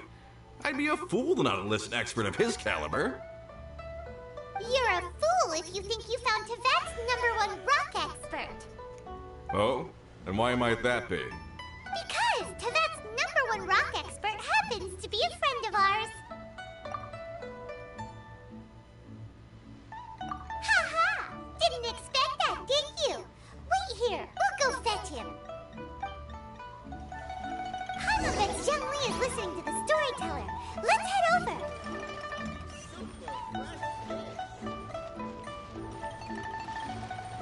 Oh, okay. I thought it was. No, they were talking about Zhongli for a second. That would be the greatest coincidence ever. Well, okay, let's go find them. All tasks have been handed out. Ah, how relaxing.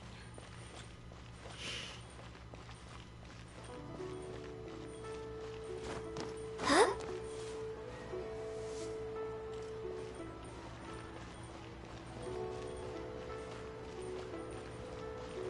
Hey there. Don't be shy. Adventurer! Can't believe it. Come and see these rare and precious curios.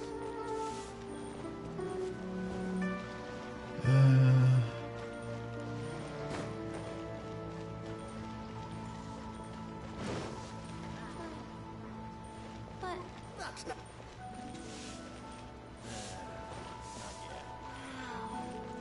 Try something new at the One-Man Restaurant. Where is he?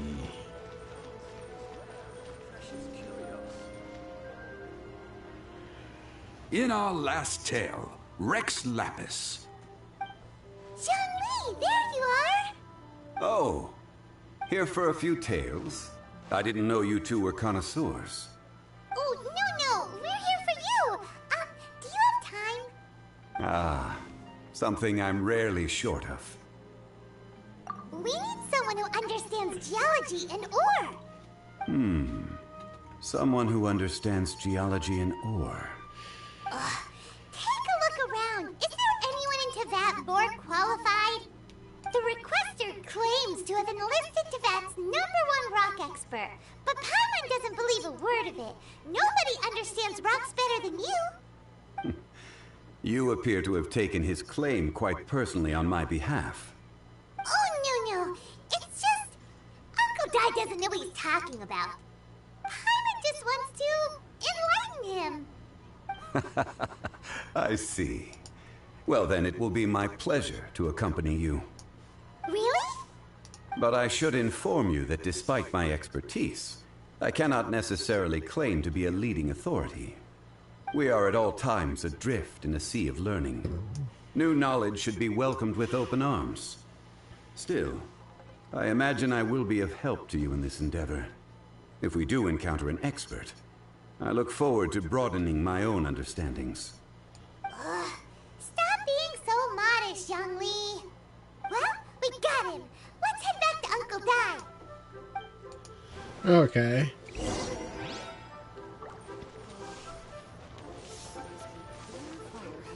To our success. So we have our expert on rocks, so...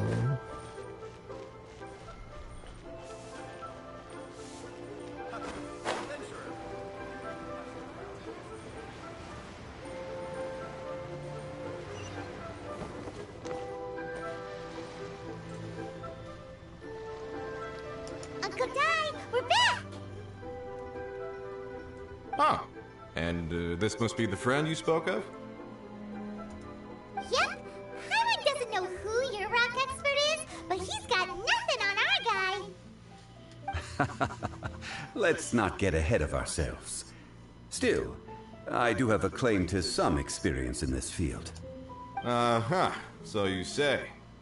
Wait till my guy gets here, then we'll see. It's no use me singing his praises. You'll have to see for yourselves. Is this the place? Aha! And who are Speak you? of the devil. Allow me to introduce my assistant, Kun-jun. Young Kun, these are 2 adventurers assigned to us. And as for this gentleman... Huh?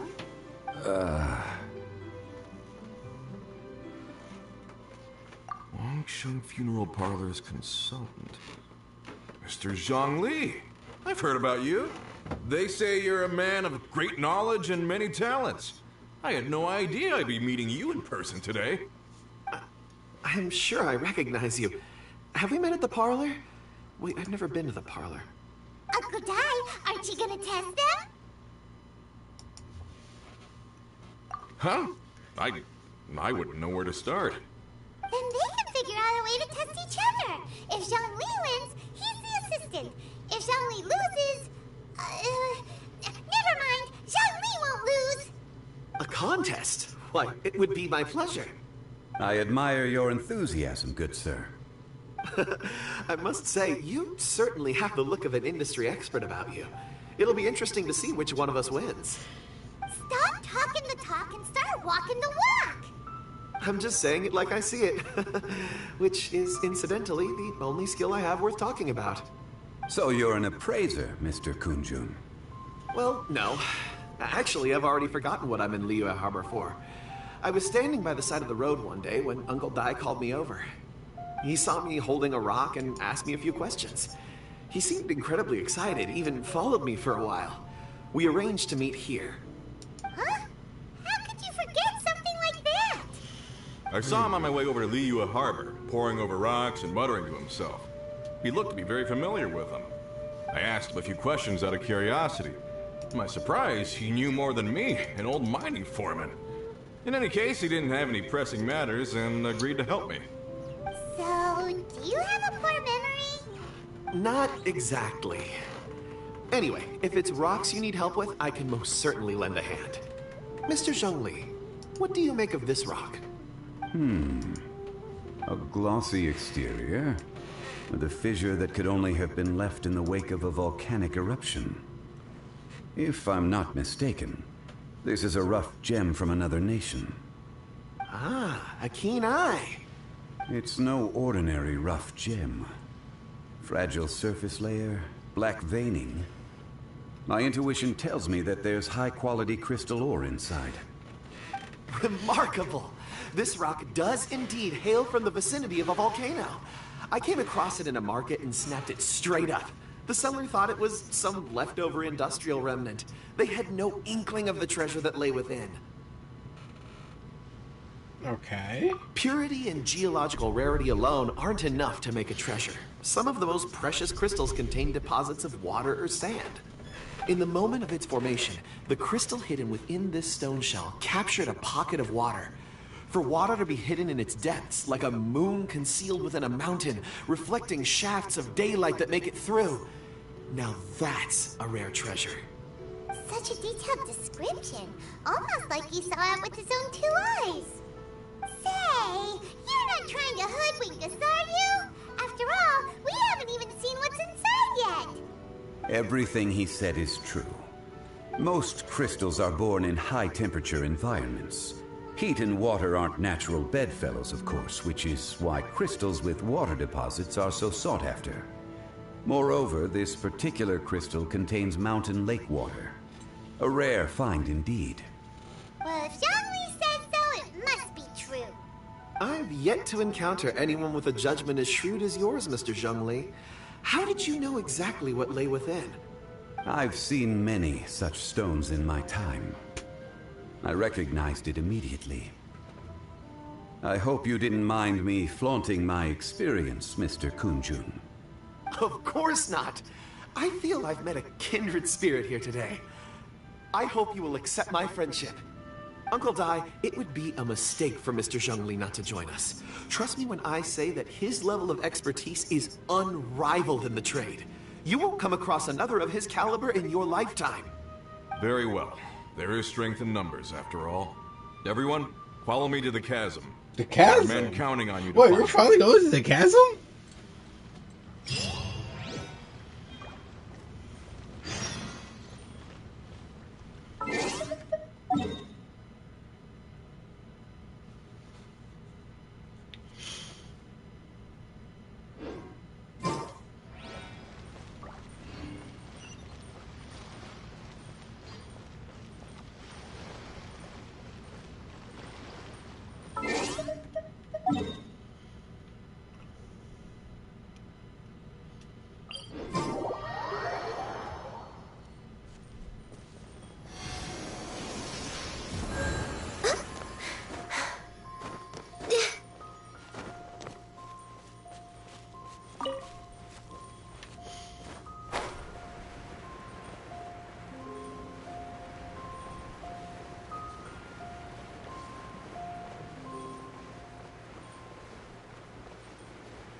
I'm pretty sure there's one closer.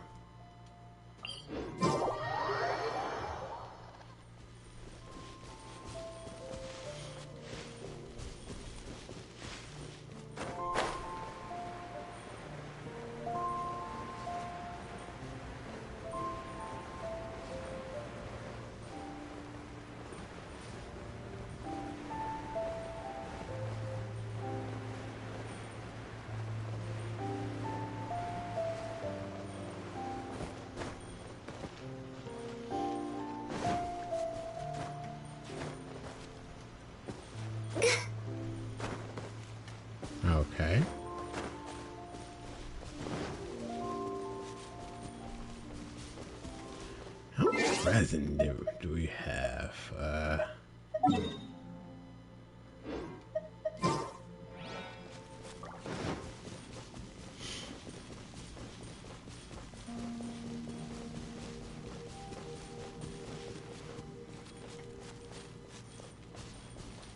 Okay, break that real quick.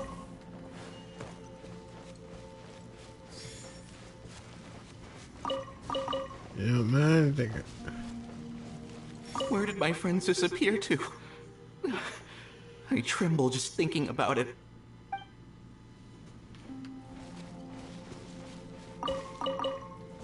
I'll be taking these.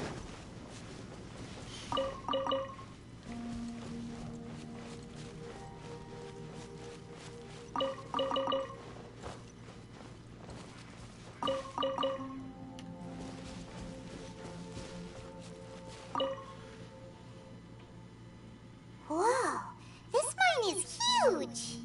This is where the incident occurred. 6 days ago, a group of us left the site to attend to other matters.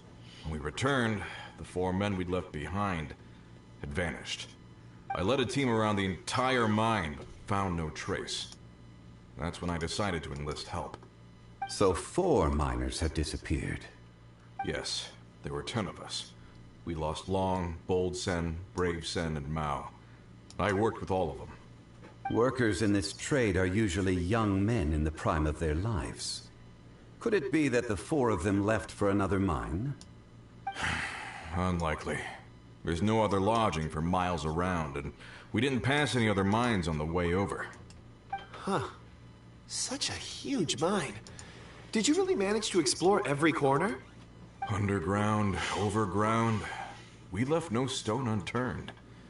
We tried everything short of digging further into the earth itself. How could 4 sturdy young men just vanish into the bedrock? We'll need to explore the site ourselves before extracting any conclusions. Very well. I'll wait here. Please, proceed wherever you'd like. If you come across any clues, let me know straight away. So strange. How could the 4 of them just suddenly disappear? Did they run away from something? Let's look around first and see if we can find any clues.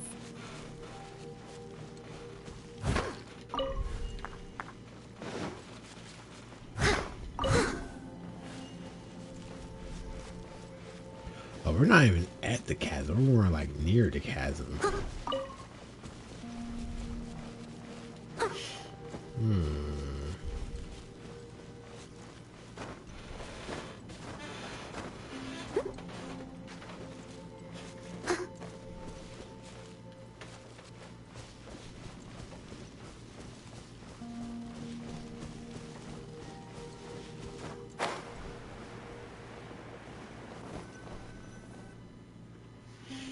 Over here! What's this? A pile of shirts, some trousers. A few everyday items. They must belong to Uncle Dai and his men. 1, 2, 3, 4. Huh, that seems right. 10 shirts, 10 pairs of trousers. These must be spares, right? Look, Uncle Dai's clothes are identical.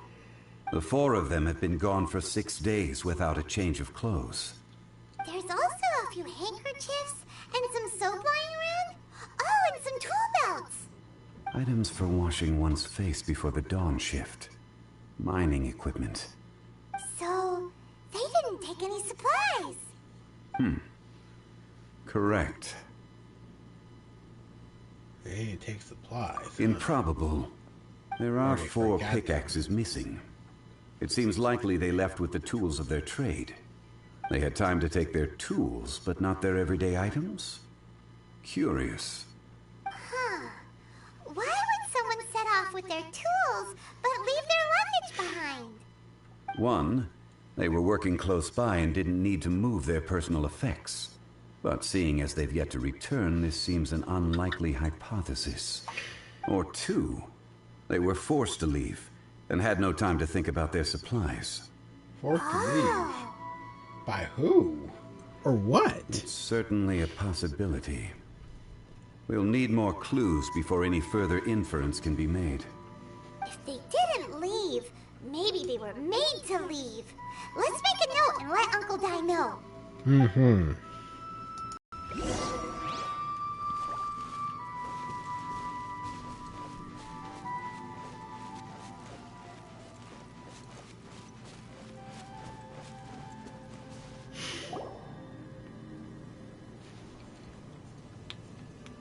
Kunjun, what do you have there?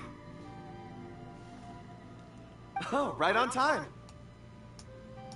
Did you find anything? There's a chunk of ore here. Perhaps there are clues within. Or, what does it have to do with the disappearance? Let's find out. I'll give it a try. A moment, please.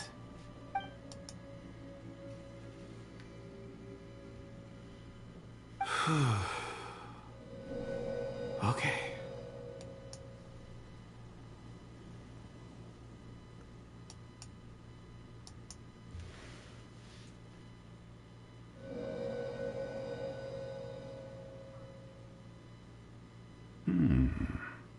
Looks like he's concentrating really hard. What's he up to? I see 4 men following someone out of the mine. It looks like a child. A child? What's a child doing in a mine? I'm not sure. Also, how did you see anything exactly? Yeah. Oh, I don't mean rock, see in the traditional sense. I would appreciate it if what I'm about to tell you remained a secret. It's a little odd. I've never dared to tell anyone before. I can perceive the memories of ore. Huh? Perceive? So there's no conjecture at work? You mean you can put your hand on a rock and boom, it just happens? I've always sensed that ore contains memories. Sometimes it records events that occur in the surrounding area. All I have to do is touch one and focus my attention, and the memories come to me. Amazing! So you can find out everything that ever happened there. It depends on the ore. Okay. Some ores have astounding memories. Others, like iron ore and white iron ore, aren't up to much. Their memories are hazy. Core lapis and crystal memories are much stronger. They record more events and in greater detail. Stone seeing. Fascinating. A rare ability indeed. It was prudent of Uncle Dai to recruit you, Mr. Kunjun.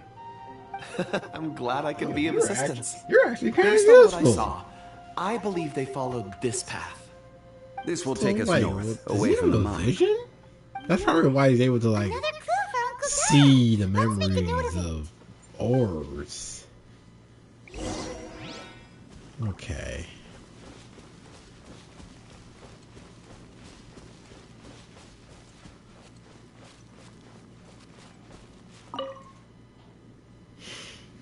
Excuse me, sir. Are you one of the workers here?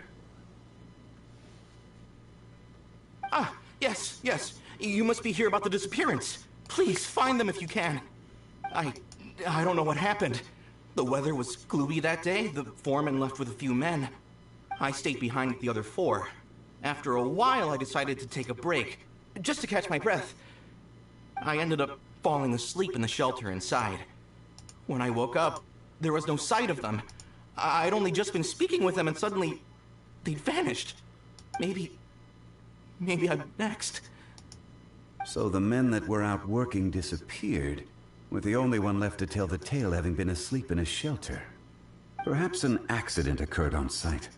What a scary thought. An on-site accident. We should note that down too. Found some clues. Time to report back to Uncle Dai. Okay.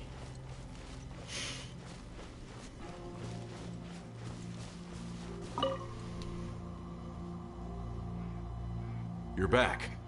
How are the investigations going? We found 3 clues in the vicinity. First, there are 4 missing pickaxes, yet everyday items are still in their place. This suggests that your men didn't leave of their own accord, but were forced to. Forced to? But who would kidnap miners? Who indeed? Second, there were 5 workers at the mine.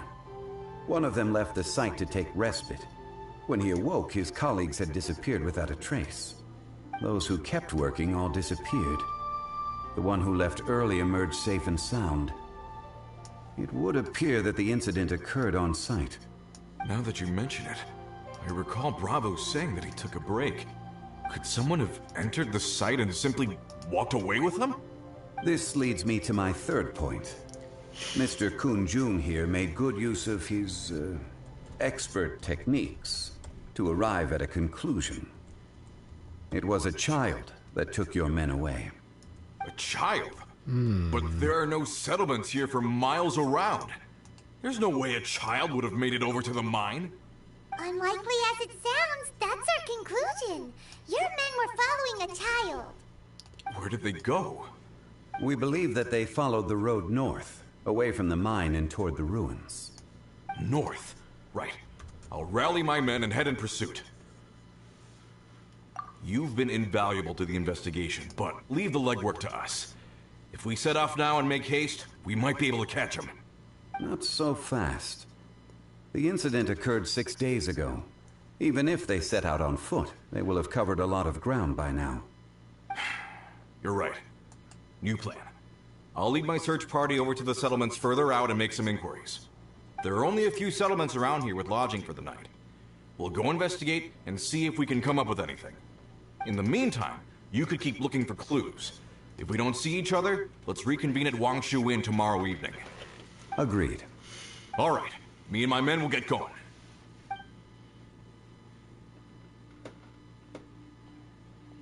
So, they're gonna talk to the people over at the settlements while we keep investigating here. Correct. But there aren't any more clues at the mine. Shouldn't we go north? Wait. I believe we're missing someone. Huh? Yeah. Oh, yeah! Where's Kunjun? Paimon bets he's still investigating. Let's go find him.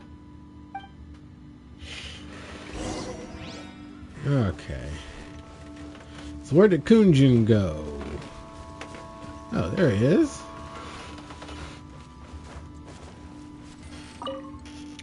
What you looking at? Kunjun, what are you searching for? We're all out of clues. Let's get going. Apologies. I'm conducting a quick search for my own benefit. I'm looking for a precious stone known as Dragonfall. Dragonfall? Dragonfall is often used in forging. What use do you have for it? I don't know. You don't know? I'm sorry. I don't recall why I'm seeking it. I've been feeling very absent lately. Name and address aside, I'm having trouble remembering things. In fact, I've been feeling extremely anxious, as if there's something I've forgotten to finish. It's an unpleasant sensation. Oh, Paimon knows that feeling. When you know you've forgotten something, but you can't remember exactly what it is. I don't even know where to start with it. I've been aimlessly wandering. That day at the market, I overheard a conversation while I was buying something. They mentioned Dragonfall. It sounded so familiar to me, as if whatever it was I had to do was linked to that stone. So, I decided to look for some. Perhaps if I can retrieve some, I'll remember what it is I have to do. I see. If I am able to during our endeavor, I will help you look for this stone. Really? Oh, thank you, Mr. Zhongli. You're too kind. Think nothing of it. Shouldn't we get going? Heading north from the chasm, we'll reach Lingju Pass. If this is indeed the path they chose, there will be traces. Great! Let's have a look.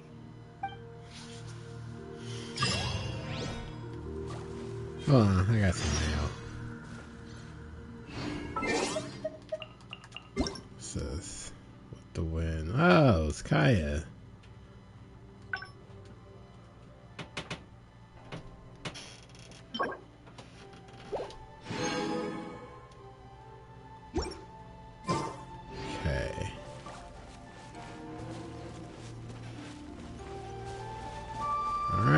the Liyue Pass.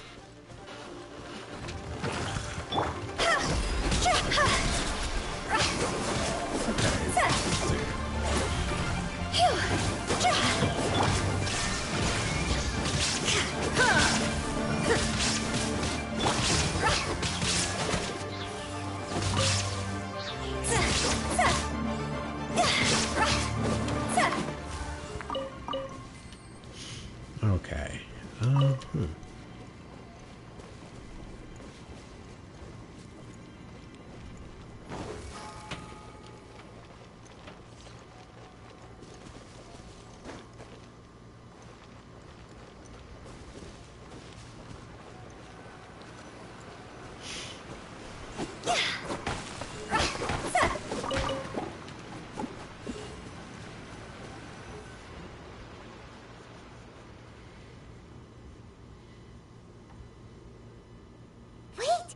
Tracks here! These must have been left by the miners!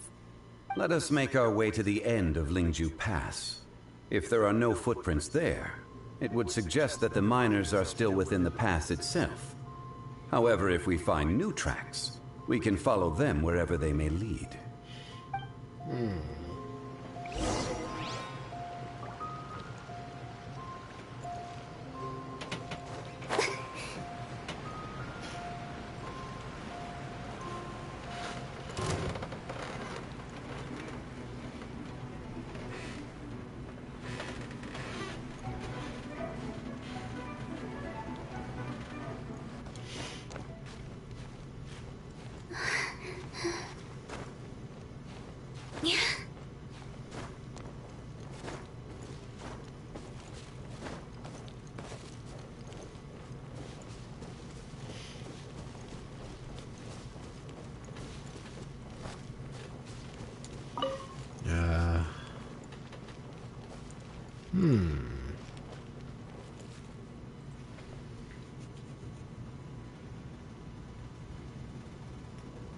Hey! Footprints! It would appear that they made their way through Liyue Pass and kept moving. If we follow their footprints, we should be able to find where they went!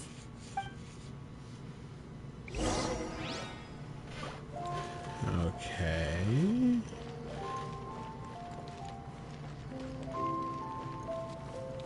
Okay, so the footprints went this way.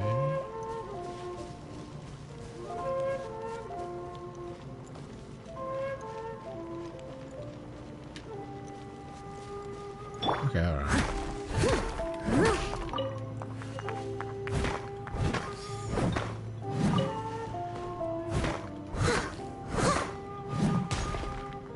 Bunch of crystal ore.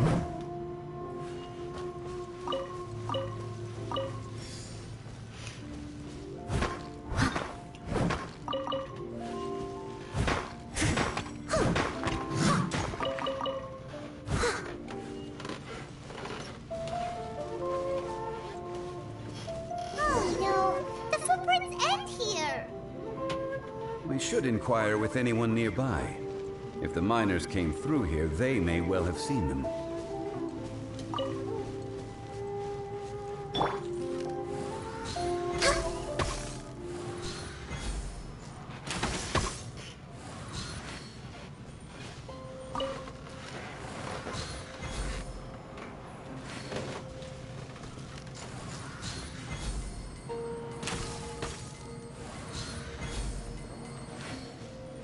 Okay.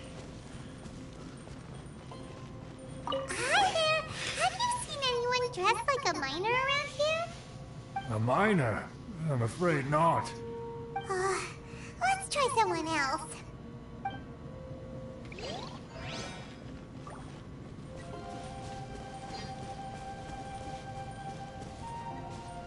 Hello? Have you seen any miners nearby? About this tall? 4 of them? Stop bothering me. Can't you see I'm cloud watching? Okay. Jeez, a little grumpy, aren't we? Whatever. Let's go ask someone else. It was no help at all.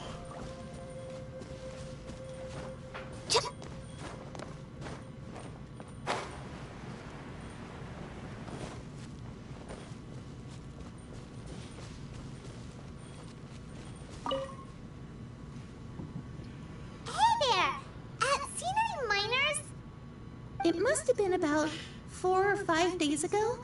There were a few men who came through here carrying baskets and picks. I guess that could have been them. Yeah, that's them! 4 or 5 days ago. It appears that they were moving slower than we'd anticipated. Traversing the geography of Lingju Pass must have held them up. It was so strange. 4 big guys with lifeless expressions. It was like they were in some sort of trance. And there was a child staggering in front of them. Huh. This child. Did you see what they look like? I caught a glimpse. Blue hair, short. I think it was a girl. She wasn't smiling. In fact, she looked very serious. And they took this road? Yes, they followed it straight from here. Let's go after them!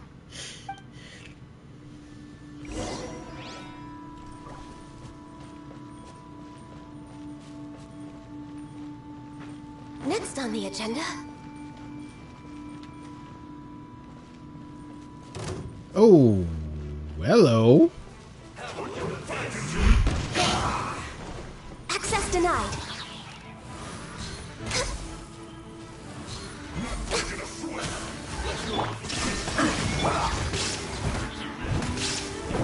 Stay right there. Let's end this quickly. I was really trying to start a fight with no one.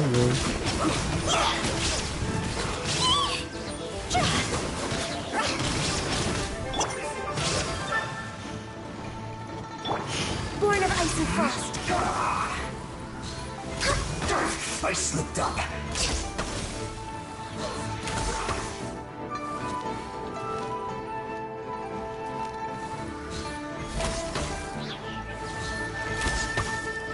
Shine down. No touching. Let's end this quickly.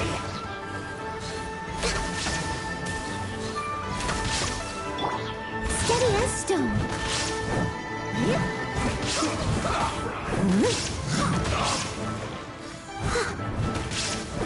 Wait, hold on. That guy's a Hydro. The Hydro guy right there.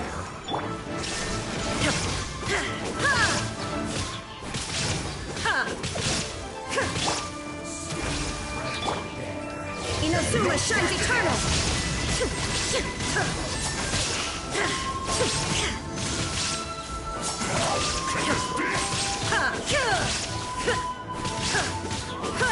There is no escape. No excuse for slacking. Higher, can't let fire! Quit it! Ow!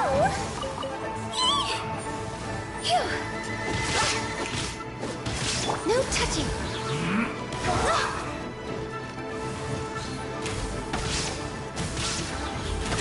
I slipped up. Leave it all to me.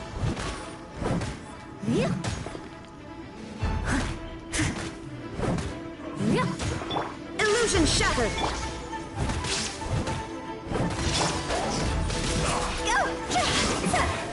This isn't good. Okay. With the wind.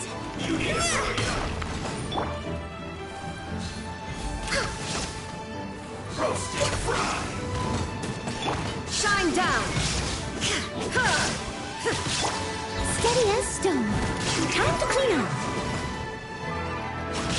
This was well done.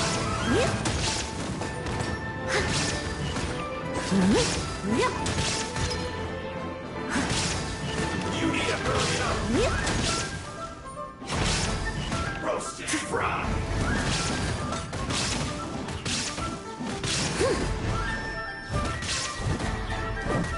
You need to hurry There up. is no escape. Born of ice and frost.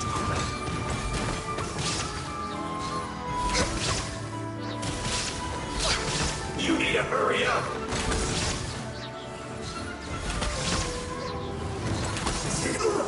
Feels plugged.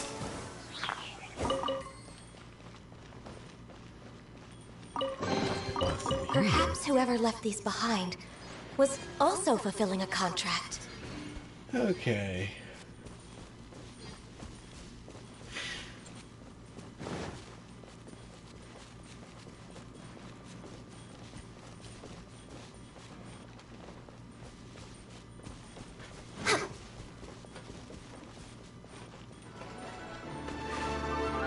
More footprints. There's a person over there. Huh? Help! Please save me! Is that one of the people we're looking for? Oh, rescue first. Ask questions later.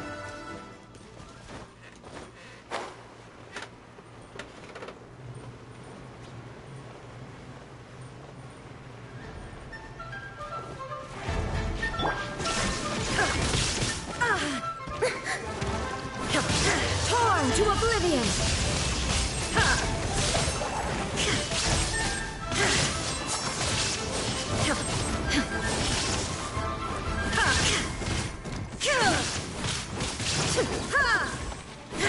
Shine down!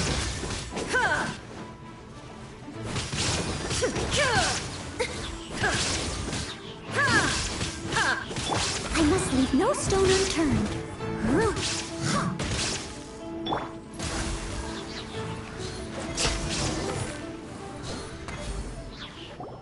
Okay. Those monsters were so aggressive. They must have noticed me walking through. Before I knew it, they were all over me. Thank you all for saving me. My name is Wanyu. I belong to Liyue's Shengyu Hall. I head up our human culture and civilization research. Huh? You sure you're not a miner? No, she's A probably not. miner? Yeah, we're looking for a group of 4 strong fellas carrying mining equipment. I think I saw those people. Really? Yes. I set off from Nantianmen the day before yesterday, heading for Lingju Pass. About halfway there, I came across some people. A few men and a child. I was in a hurry. I didn't get a good look. I'm afraid I'm not even sure what they looked like. Apologies. I think that's all we needed to hear. Thank you. I hope it's useful to you. I'd better get going. There's a conference I need to attend. Again, thank you all for your help.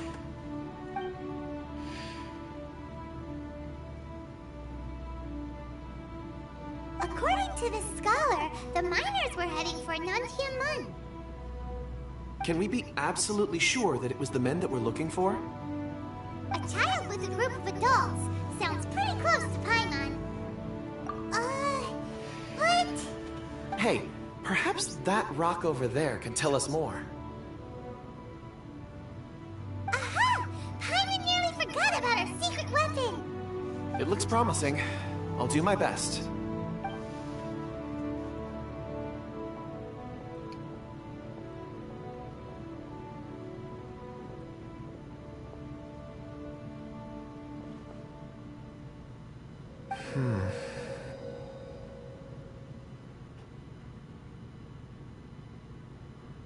Those must be your miners. But where's the miner? It's the same group, all right. They followed this road. Mr. Kunjun, your stone seeing is something I won't forget in a hurry. I suppose it is an asset, though I rarely find a use for it. But praise from Mr. Zhongli is high praise indeed. It's a good thing we brought our Kunjun compass along. We would have lost all sense of direction a long time ago. You think so? I guess it's been a worthwhile trip then. It feels like we're cracking a criminal case. It's a lot of fun. Be that as it may, we would do well to keep our guards high. 4 fully grown men in a trance-like state, walking ceaselessly day and night, over hills and mountains, led by a child. This is no ordinary incident. Oh, you're quite right, Mr. Zhongli. We should have our wits about us. That's not all. Our scholar was attacked by Geovishap hatchlings, but the level of aggression they exhibited was unusual. We have encountered many clues along the way. So far, they've pointed us in the right direction. The miners headed in the direction of Nantianmen the day before yesterday. From here, they would have had to navigate a perilous mountain road. If their destination is indeed Nantianmen, we should be able to catch up with them. Great! No time to lose! I left a mark in the vicinity just now. If Uncle Dai does pass through here, it should guide him to us. Clever thinking! A classic Zhongli move! Okay, so...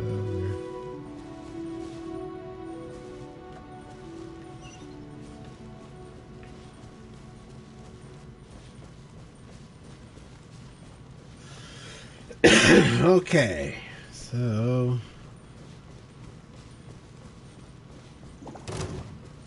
Uh-oh. We're heading off. Hold on.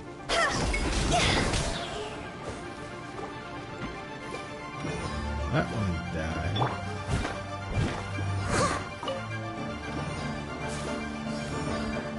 Someone needs assistance.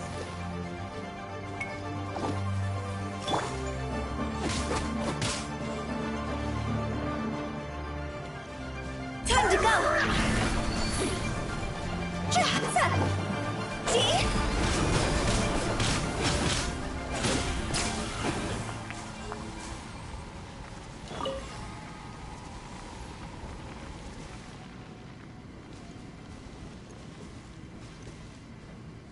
What's up here?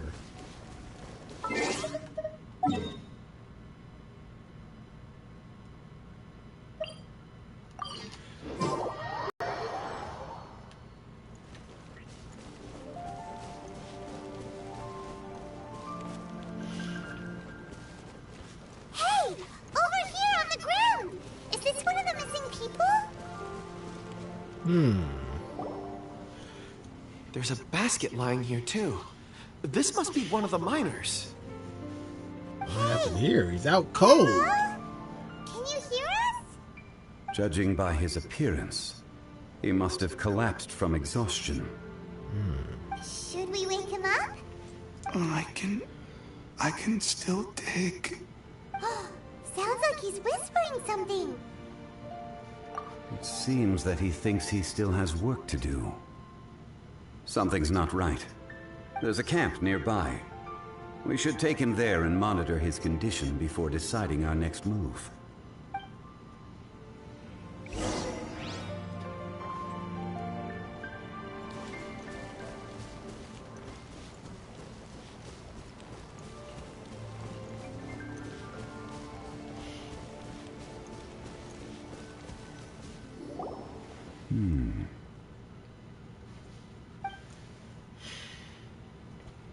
How is he?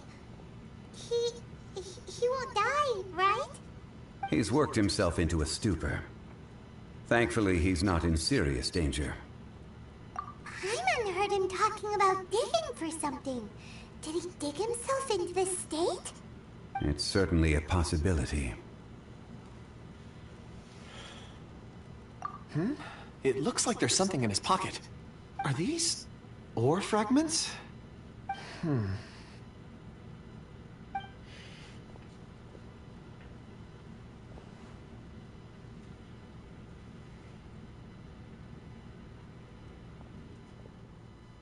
I just witnessed the memories within these ore fragments. This person brought these fragments out of the mine. He's one of the 4 that we're searching for. How he came to be here is what we need to understand. So he was kidnapped and then abandoned here. But if they didn't need him, why bring him all the way out here? Unless something happened. Something that led him to fall behind. Ugh. Hyman's had enough. This is too mysterious. Oh, wait a moment. Seeing these fragments has jogged my memory. I have something for you. What is it? Ooh, is it a present? Something for us? As I mentioned, before I met Uncle Dai, I was in a daze. After setting out with you on this case, it feels like a fog is lifting. I was so happy when Uncle Dai enlisted you to help. I would never have managed to track down these clues by myself. These are some crystals that I bought from the market. Not any old crystals, mind you. This purity is extraordinarily rare. One for each of you. A memory, if you will. It's beautiful. Oh, and the colors change as you turn it. It's like a different crystal from each angle.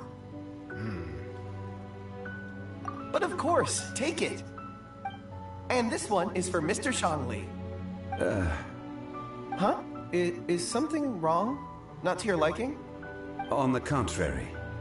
I just hadn't anticipated receiving a gift during the current circumstances. But thank you. I will take good care of it. I'm pleased you like them. It's nice to be able to give a gift that others can appreciate. Oh, I see more rocks over there. You should all get some rest. I'm going to scan the surroundings. Perhaps there are more memories to uncover. You sure like rocks, huh, Kunjun? Ores are the crystals of the earth, the sediment of time itself. I feel at peace among them. Get some rest and call me when you're ready to set off. I won't be far. Rest easy. I surveyed the area. There's no danger here. Oh, however, there is something I wanted to discuss with you. Huh? What's with the seriousness all of a sudden? Traveler, does Dragonfall mean anything to you? You mean the ore that Kunjun's looking for? What's so special about it? Dragonfall is an incredibly rare ore used in forging. The majority of regular crystals are formed in high-temperature environments. Dragonfall, on the other hand, is formed as a product of elemental reactions. Elemental reactions can produce material objects? Indeed they can. Crystallizing. However, only a minority can survive for long periods of time. Dragonfall first emerged in the midst of a great battle, thousands of years ago. Powerful clashes of elemental energy gave birth to elemental crystals. When the fighting ceased, these geological remnants were miraculously preserved. And yet they are crystal creations all the same. Few and far between, relatively unknown. A few hundred years ago, they were virtually mined into obscurity. Why is it then that a citizen of Liyue now wishes to strike upon ore that has long since vanished from the earth? Yeah, if he knows of its existence, surely he knows all of it's already been mined. Weird. Paimon doesn't get it. There are those in the mining trade who retain a keen interest in Dragonfall. But for someone like Mr. Kunjun, whose motivations for seeking it are unclear even unto himself, it's practically unheard of. Yeah, I got a bad feeling about Ulterior that guy. motives? Is he a villain? A conclusion that is presently impossible to reach. We must watch and wait. Don't forget, rescuing those miners is the primary objective. About him, as for anything he else, somehow had sooner or later the tide will reveal the lie of the land. We're drawing closer to our goal. I believe we should continue to follow this road through. Now that we've found one, the others won't be far away. When you're well rested, call Mr. Kunjun over to us. We still have more investigation ahead. We should ensure this miner is settled here at the camp. Once we've brought this matter to a close, we can return and attend to him. I suggest we leave a note for Uncle Dai. If he does find the camp, he'll know what to do.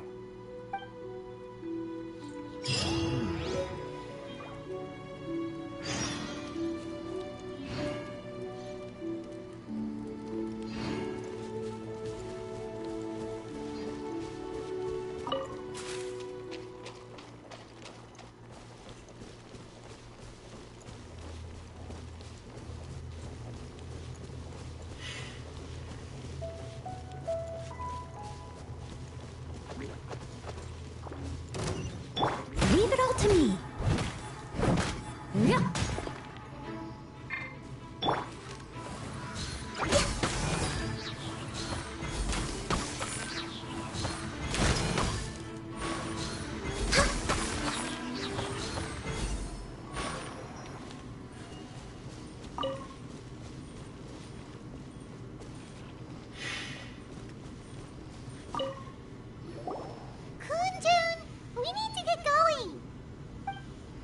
No problem. I'm done here. Any results, Mr. Kunjun? There are many beautiful rocks here, but nothing out of the ordinary. I couldn't find any clues. Then again, the memories of ore can shift with the passage of time and the changing of the environment. Difficult to say. I feel that ore memories tend to be from the recent past. So there's never any ancient memories? Rocks endure, but as eons pass, their memories are erased. Those memories that survive are rooted in powerful emotion or thought. That makes sense. It is the same for people. Indeed. Let's keep going.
Wow.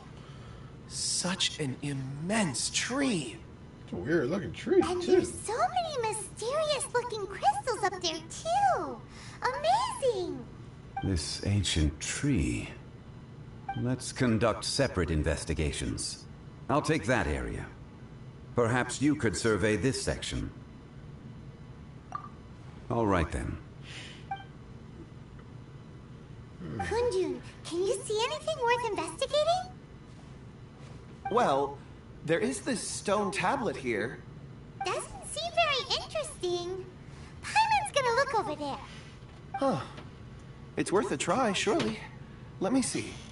Oh. Huh? This is... Hey, what's wrong? just a bit lightheaded. It's past.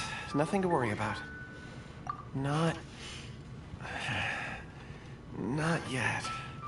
Whatever. Paimon's going to investigate over there. Why don't you climb the tree and have a look? If you don't try, you won't know. Anyway, you'll be able to get a good look at our surroundings from up there.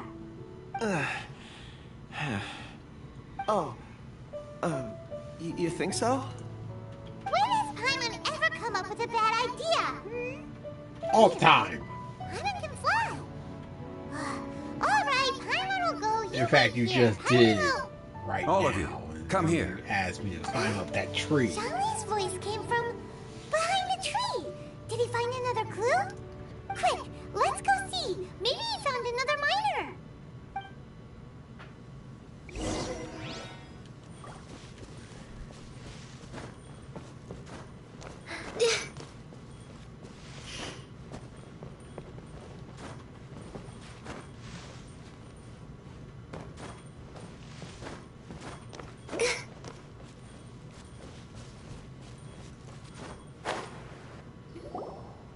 This has been newly dug. It would appear our answer is up ahead. Is that a voice coming from the tunnel? Someone else go first. Compose yourselves. I will lead us in. There is an unusual presence emanating from inside the tunnel. Prepare yourselves and tread lightly.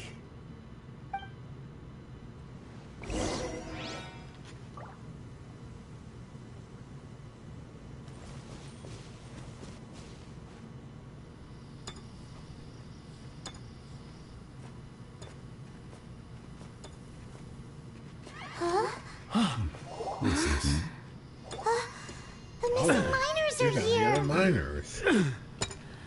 What are they digging for?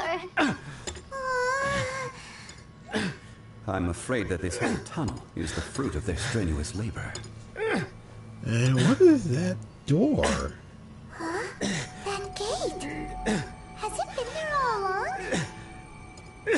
digging a tunnel to this ancient seal. Had they not been discovered, they would undoubtedly persevere until the gate.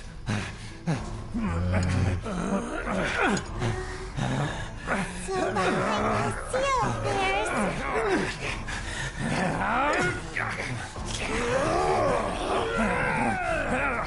Uh-oh.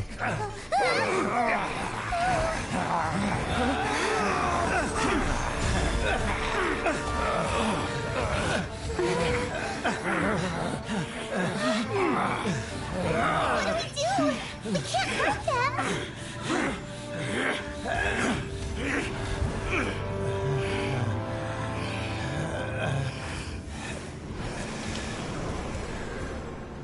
Uh-oh.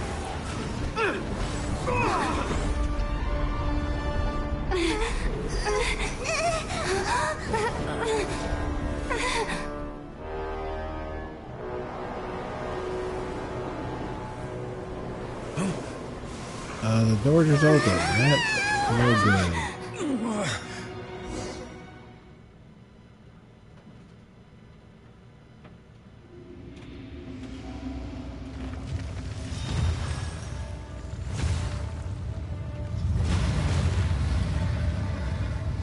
Okay, what's that? What type of monster is this? Morax, you arrive at my doorstep of your own volition. Excellent. Taking revenge for sealing me away will be all the easier. So, the little girl is your power incarnate. But if you recall, Ishtahan, this is not how we intended for events to transpire. Waste not your words. Your life is mine.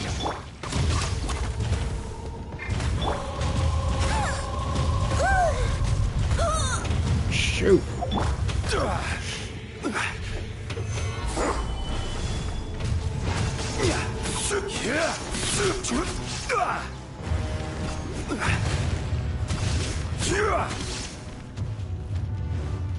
Shine down. Crumble. Now you shall perish.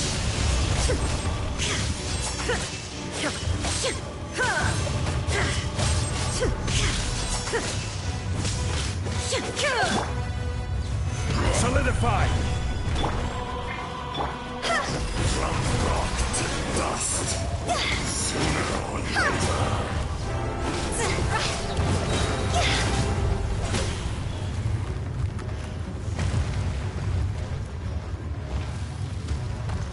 The enraged earth will not absolve you!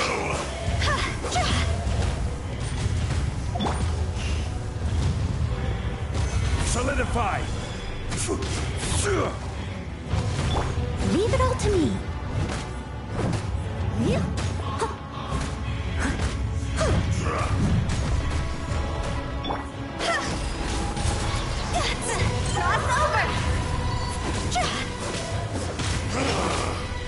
Is once not enough? You would forsake me again? If that is what you choose to believe, so be it. He who bears the weight of memory is destined to shoulder the burden of truth, as it ought to be.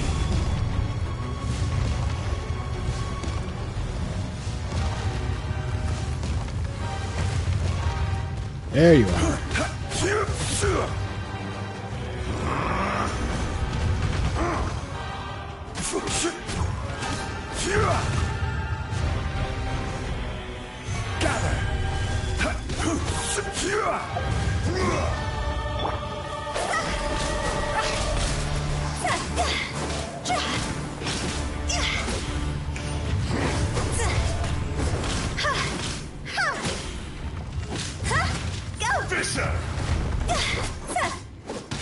There is no escape. The enraged earth will not absolve you!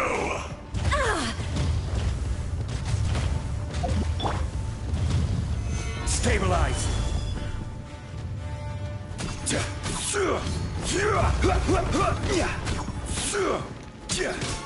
Illusion shattered.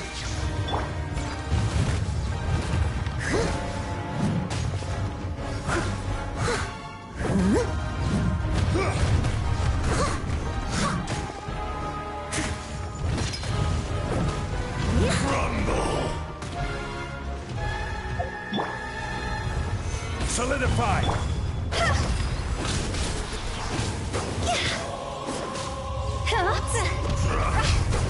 Heal.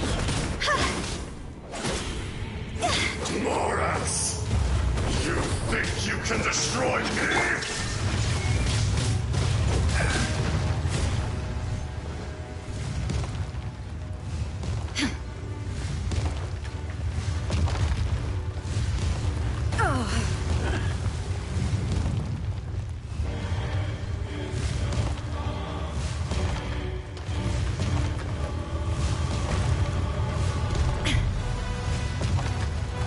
There is no escape! Stabilize!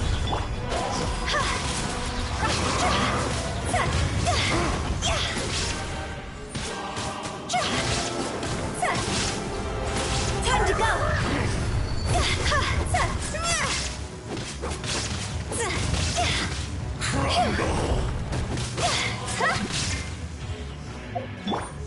I will have order!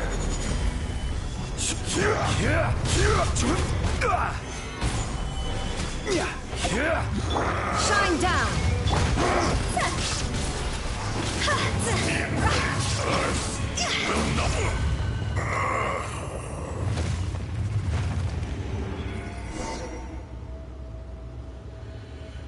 Oh. Morax, 1,000 years after you sealed me underground, you return for the second time.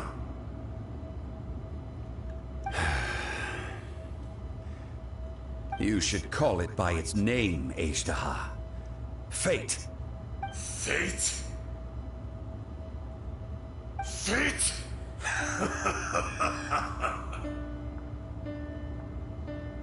So here lies the wisdom of the gods. Destroy all deemed redundant. Enlist tyrants to ravage the wilderness. No. You have forgotten. That voice! Ashtaha. Huh? Kunjun? Morax. It's been a while. Wait, what? You're... Ashtaha. The very same.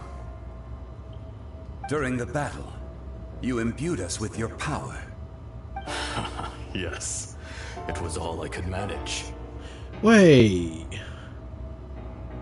Forgive me for concealing the truth, traveler. There were things that only became clear to me upon reaching this tree. Allow me to elaborate. I am not Ashtaha the whole, but a fragment.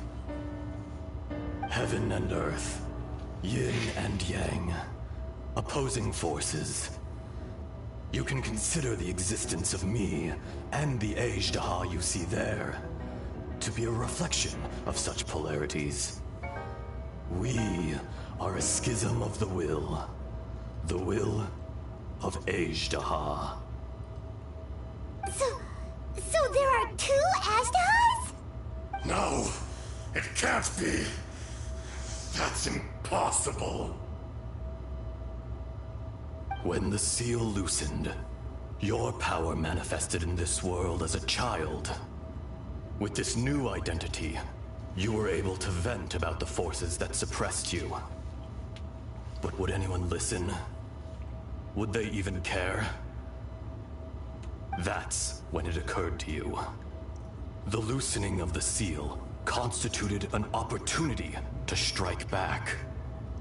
Kidnapping the miners was all in aid of digging to the entrance to the seal itself.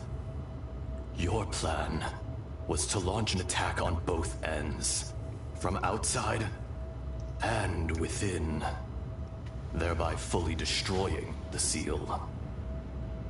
The audacity! Are you insane?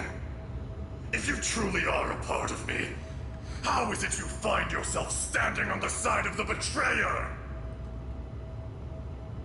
I was another power awakened with the loosening of the seal. Too weak to reincarnate, but strong enough to possess a human body. I was barely conscious I couldn't remember who I was. Only the past would elicit a reaction from me. But my aim was clear. Find Morax, and aid him in stopping you. I had sensed that something was amiss when you mentioned Dragonfall.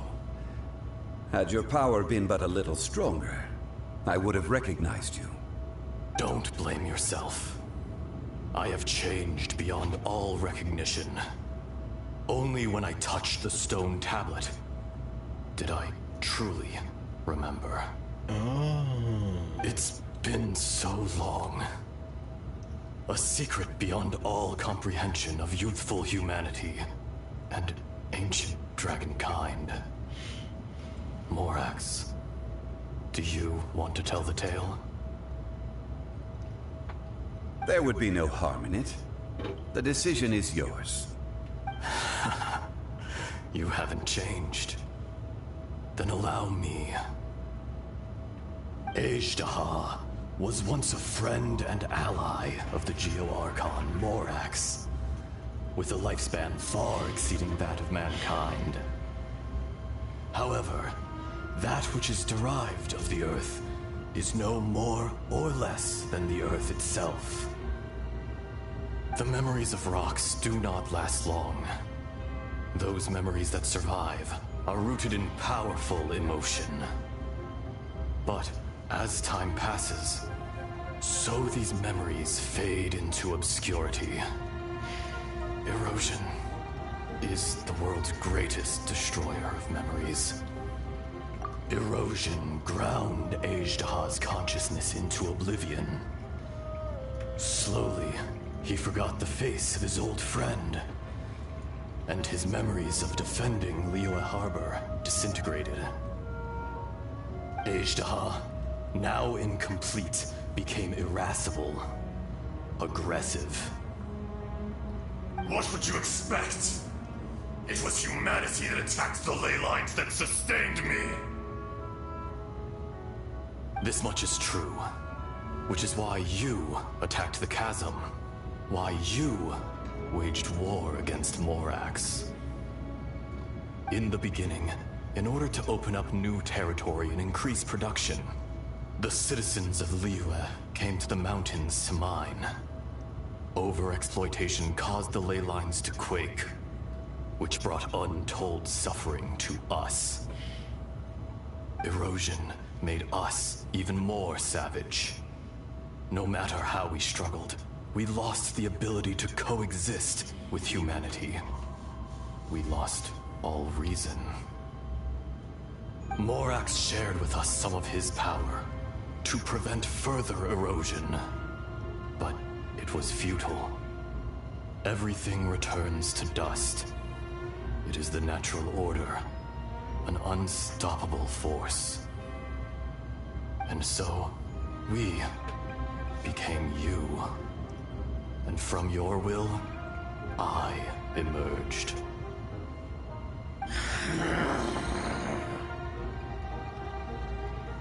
I am your final contract. Witness the promise between Ajdaha and Morax. You can hate me, but you cannot deny me. No! No! I am the remnants of Ajdaha's benevolence, the echo of a contract set in stone. I harbor a willingness to go further, a willingness to coexist peacefully with mankind. No, no! It is I, Ajdaha, forged of elemental crystal, bearer of the weight and memories of the earth, older than the mountains and the oceans that decides.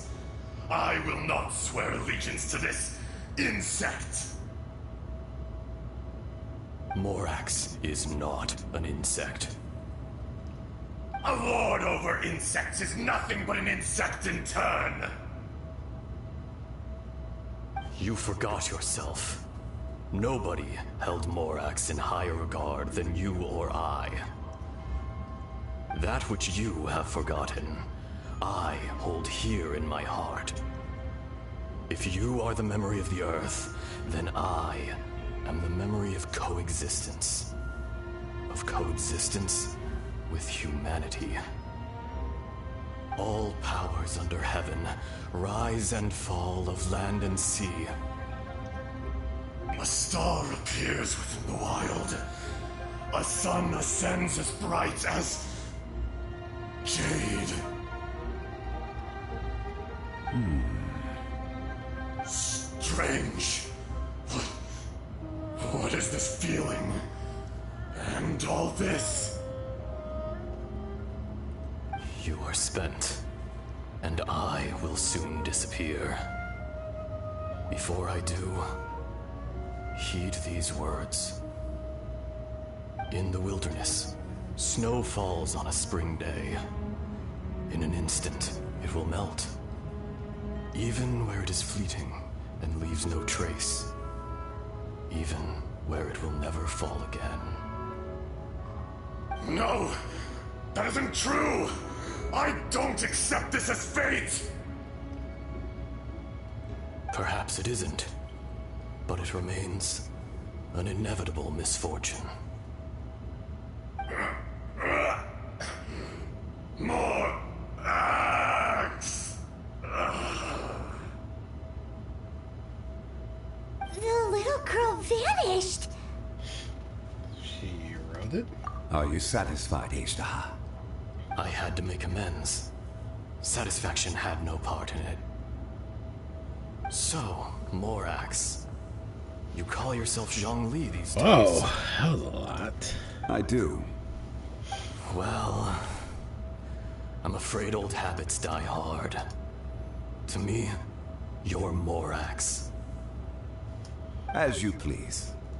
I never did forget your gift of sight. I hardly lifted a finger. Think nothing of it. And yet, you could see. You wouldn't know the yearning of a blind dragon, searching for the sun. A pair of eyes, from Morax to Ejda. This, I will remember this. Your power is nearly spent. Ah, perceptive as always, my friend. Shall we get going, you and I? Surely the pressing matter is still that of the miners trapped outside the seal. Indeed. Hence the need to get going. To fix the damage left in your wake. Straight down to business as always. Let's go.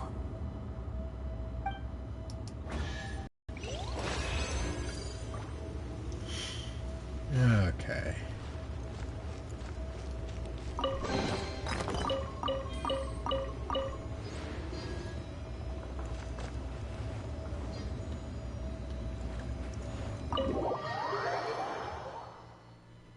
Huh?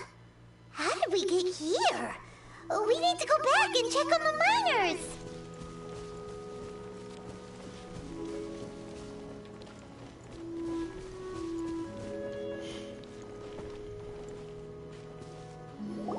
So there you are. My men and I found your clues and followed them straight here.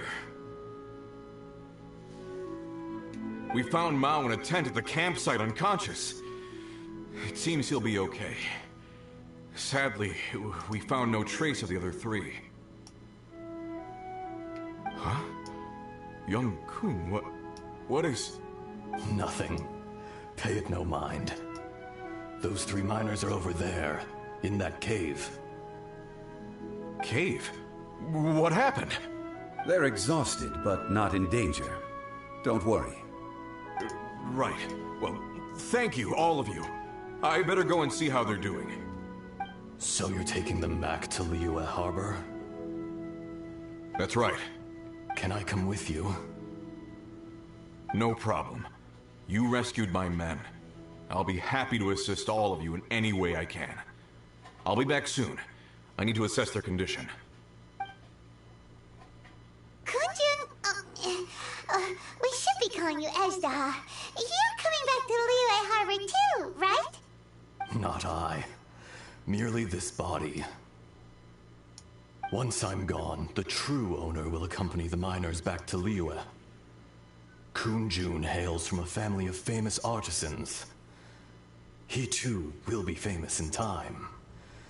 It would be a shame for someone of his talent to go missing. You always did have a great admiration for blacksmiths. Curious how swords and daggers are blind, yet their creators see so much. Perhaps empathy is mankind's proudest achievement after all. Ejdaha, I am no longer the Geo-Archon. I can sense it. Today I am just an ordinary citizen of Liyue. Even you met such a fate. Let's get the difficult part out of the way. I cannot guarantee that I won't be awoken a second time. No matter. If that day comes to pass, Liyue must prepare itself to face you. And how will Liyue fare without Rex Lapis? Even without a god above, this remains a nation of men. I was once their god. I ought to be here to witness their rise and fall. All life is shaped and then ground away by the endless flow of time. You are always the strongest among us. Yet, it would seem that even you have been eroded. That's unimportant. Fate is ordained by heaven. Even if our mission had already concluded, it would be cowardly not to strike out on the road of departure. You may live forever, doomed to a lonely existence. Yet, even this is temporary. When you reach the end of time, those people, those past and future relationships predetermined by fate, they will be waiting for you. I do not pretend to match your rhetoric when it comes to the subject of a life long lived. I fear that the life of an elemental being is longer than any in this world. Were it not so, you would have killed me long ago, and would not be having to face me again now. You've brought a smile to my face.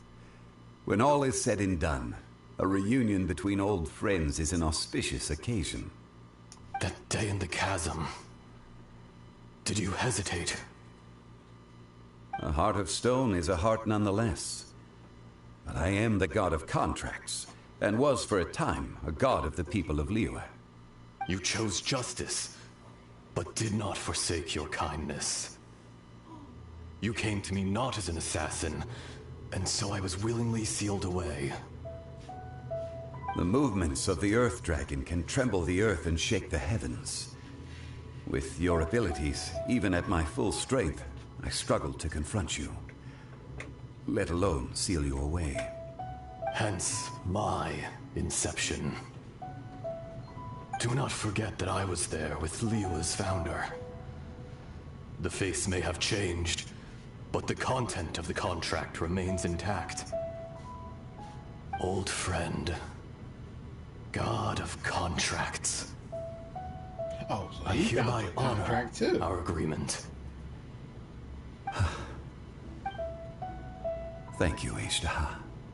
My life is nigh on eternal. I will go on with the infinite flow of time. And you, Morax, you too will live for many a day to come.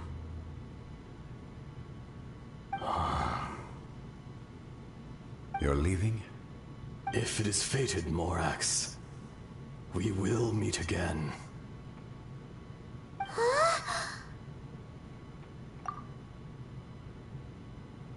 Yes. Don't be alarmed. He's only asleep. Whoa. That was so weird. It was like he suddenly became another person. In fact, we have yet to meet the real Kunjun. He was. Centuries may have passed since then, but events from 1,000 years ago remain crystal clear in my mind. In our last tale, Rex Lapis was walking alone in the mountains. He heard a remote voice, unlike any other, coming from a crack in the earth. Most of the ancient geo-life forms that live below Liyue are blind, having not seen the sunlight for an age. The voice was sometimes sad and song-like. Other times it was loud and thunderous. The Lord of Geo searched here and there before finally unearthing a strange stone from the bedrock. That's how Azhdaha was. I answered his wish and took him above ground. The Lord of Geo took pity on the rock spirit and carved it into a magnificent work of craftsmanship, a vivid representation of a dragon. I bestowed him with a pair of eyes to see the world and came to an agreement with him. With his fingers, he made 2 eyes, quicker than words could tell. Lightning flashed and thunder roared, and a living, breathing dragon soared into the clouds. I agreed to let him live among the people above ground. But if the day ever came when he brought ruin to order, he would once again be sealed in the dark. The dragon accompanied the Lord of Geo, fighting campaigns alongside him in the 4 corners of the world. We have a saying to eulogize these events. The crash of a spear brought billowing dust.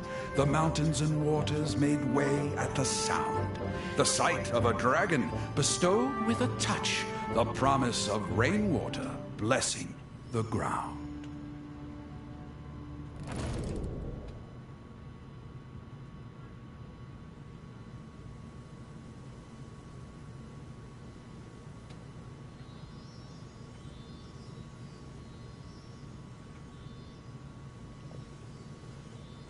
A 1,000 years ago, Azhdaha attacked the chasm. I tried to obstruct him, fighting him tooth and nail down the length and breadth of the mine. Finally, I brought him down and sealed him underground. During that battle, Dragonfall was born. Azhdaha could sense the stone. Subconsciously, he wanted to use it to find me. Despite being the victor, I could not claim to be stronger than he. Gave us and in his heart, Dragonfall? he still retained an ounce of goodwill towards me, towards Liyue, towards life above ground. He was willing to be sealed away, but as the erosion set in, he forgot. Even I cannot avoid it. But there is something I understand better than most. When the door opens, it is time to leave. The greater the power, the greater the danger erosion may bring about. The millennia may come and go, but even a stone may tire. Personally sealing away an old friend. This is just one form of erosion I have endured. People abandon and surrender the things they love to pursue the right path. Perhaps this is the erosion imposed on me by the heavenly principles. That I was a god of mankind. My identity may change, but my eyes will bear witness to the history of humanity. You still care a lot about Liyue. Call it part of my duty. I must thank you both. No worries. Oh? About what? Oh yeah, Paimon nearly forgot. So, not long ago, we met a guy called Dane. He told us about Conria and the punishment of the gods. That's when we realized that those events were connected to the person we're searching for. Zhongli, you're a god. You've lived through thousands of years of history. Surely you experienced the incident? I cannot say. Why? Yeah, why You not? can't even give us a shred of information? This is so important to us. I understand. But I must apologize. This is my contract. You mean another past grievance? Like the incident with Ejdah? Too painful to talk about? It was signed before it all began. I have always honored the contract. And kept my silence. How can you be like that? You two are friends to me.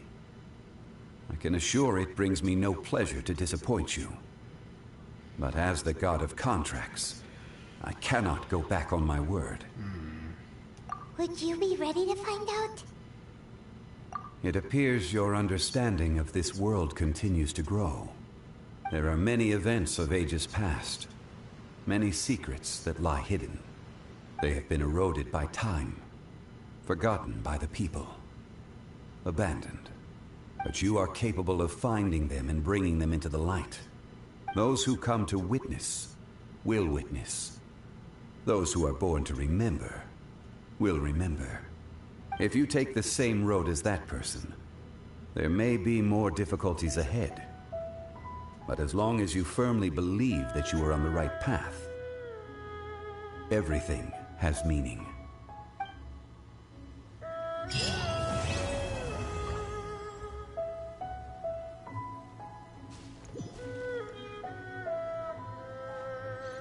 This tablet was erected by Mountain Shaper.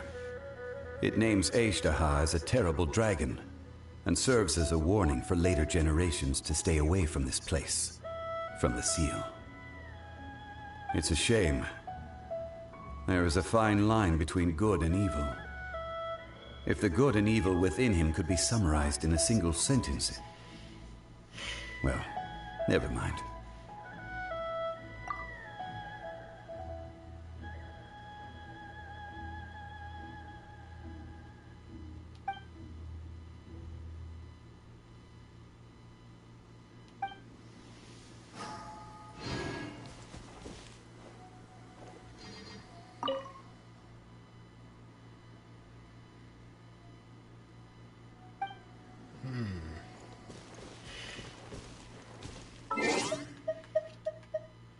This stone gave us.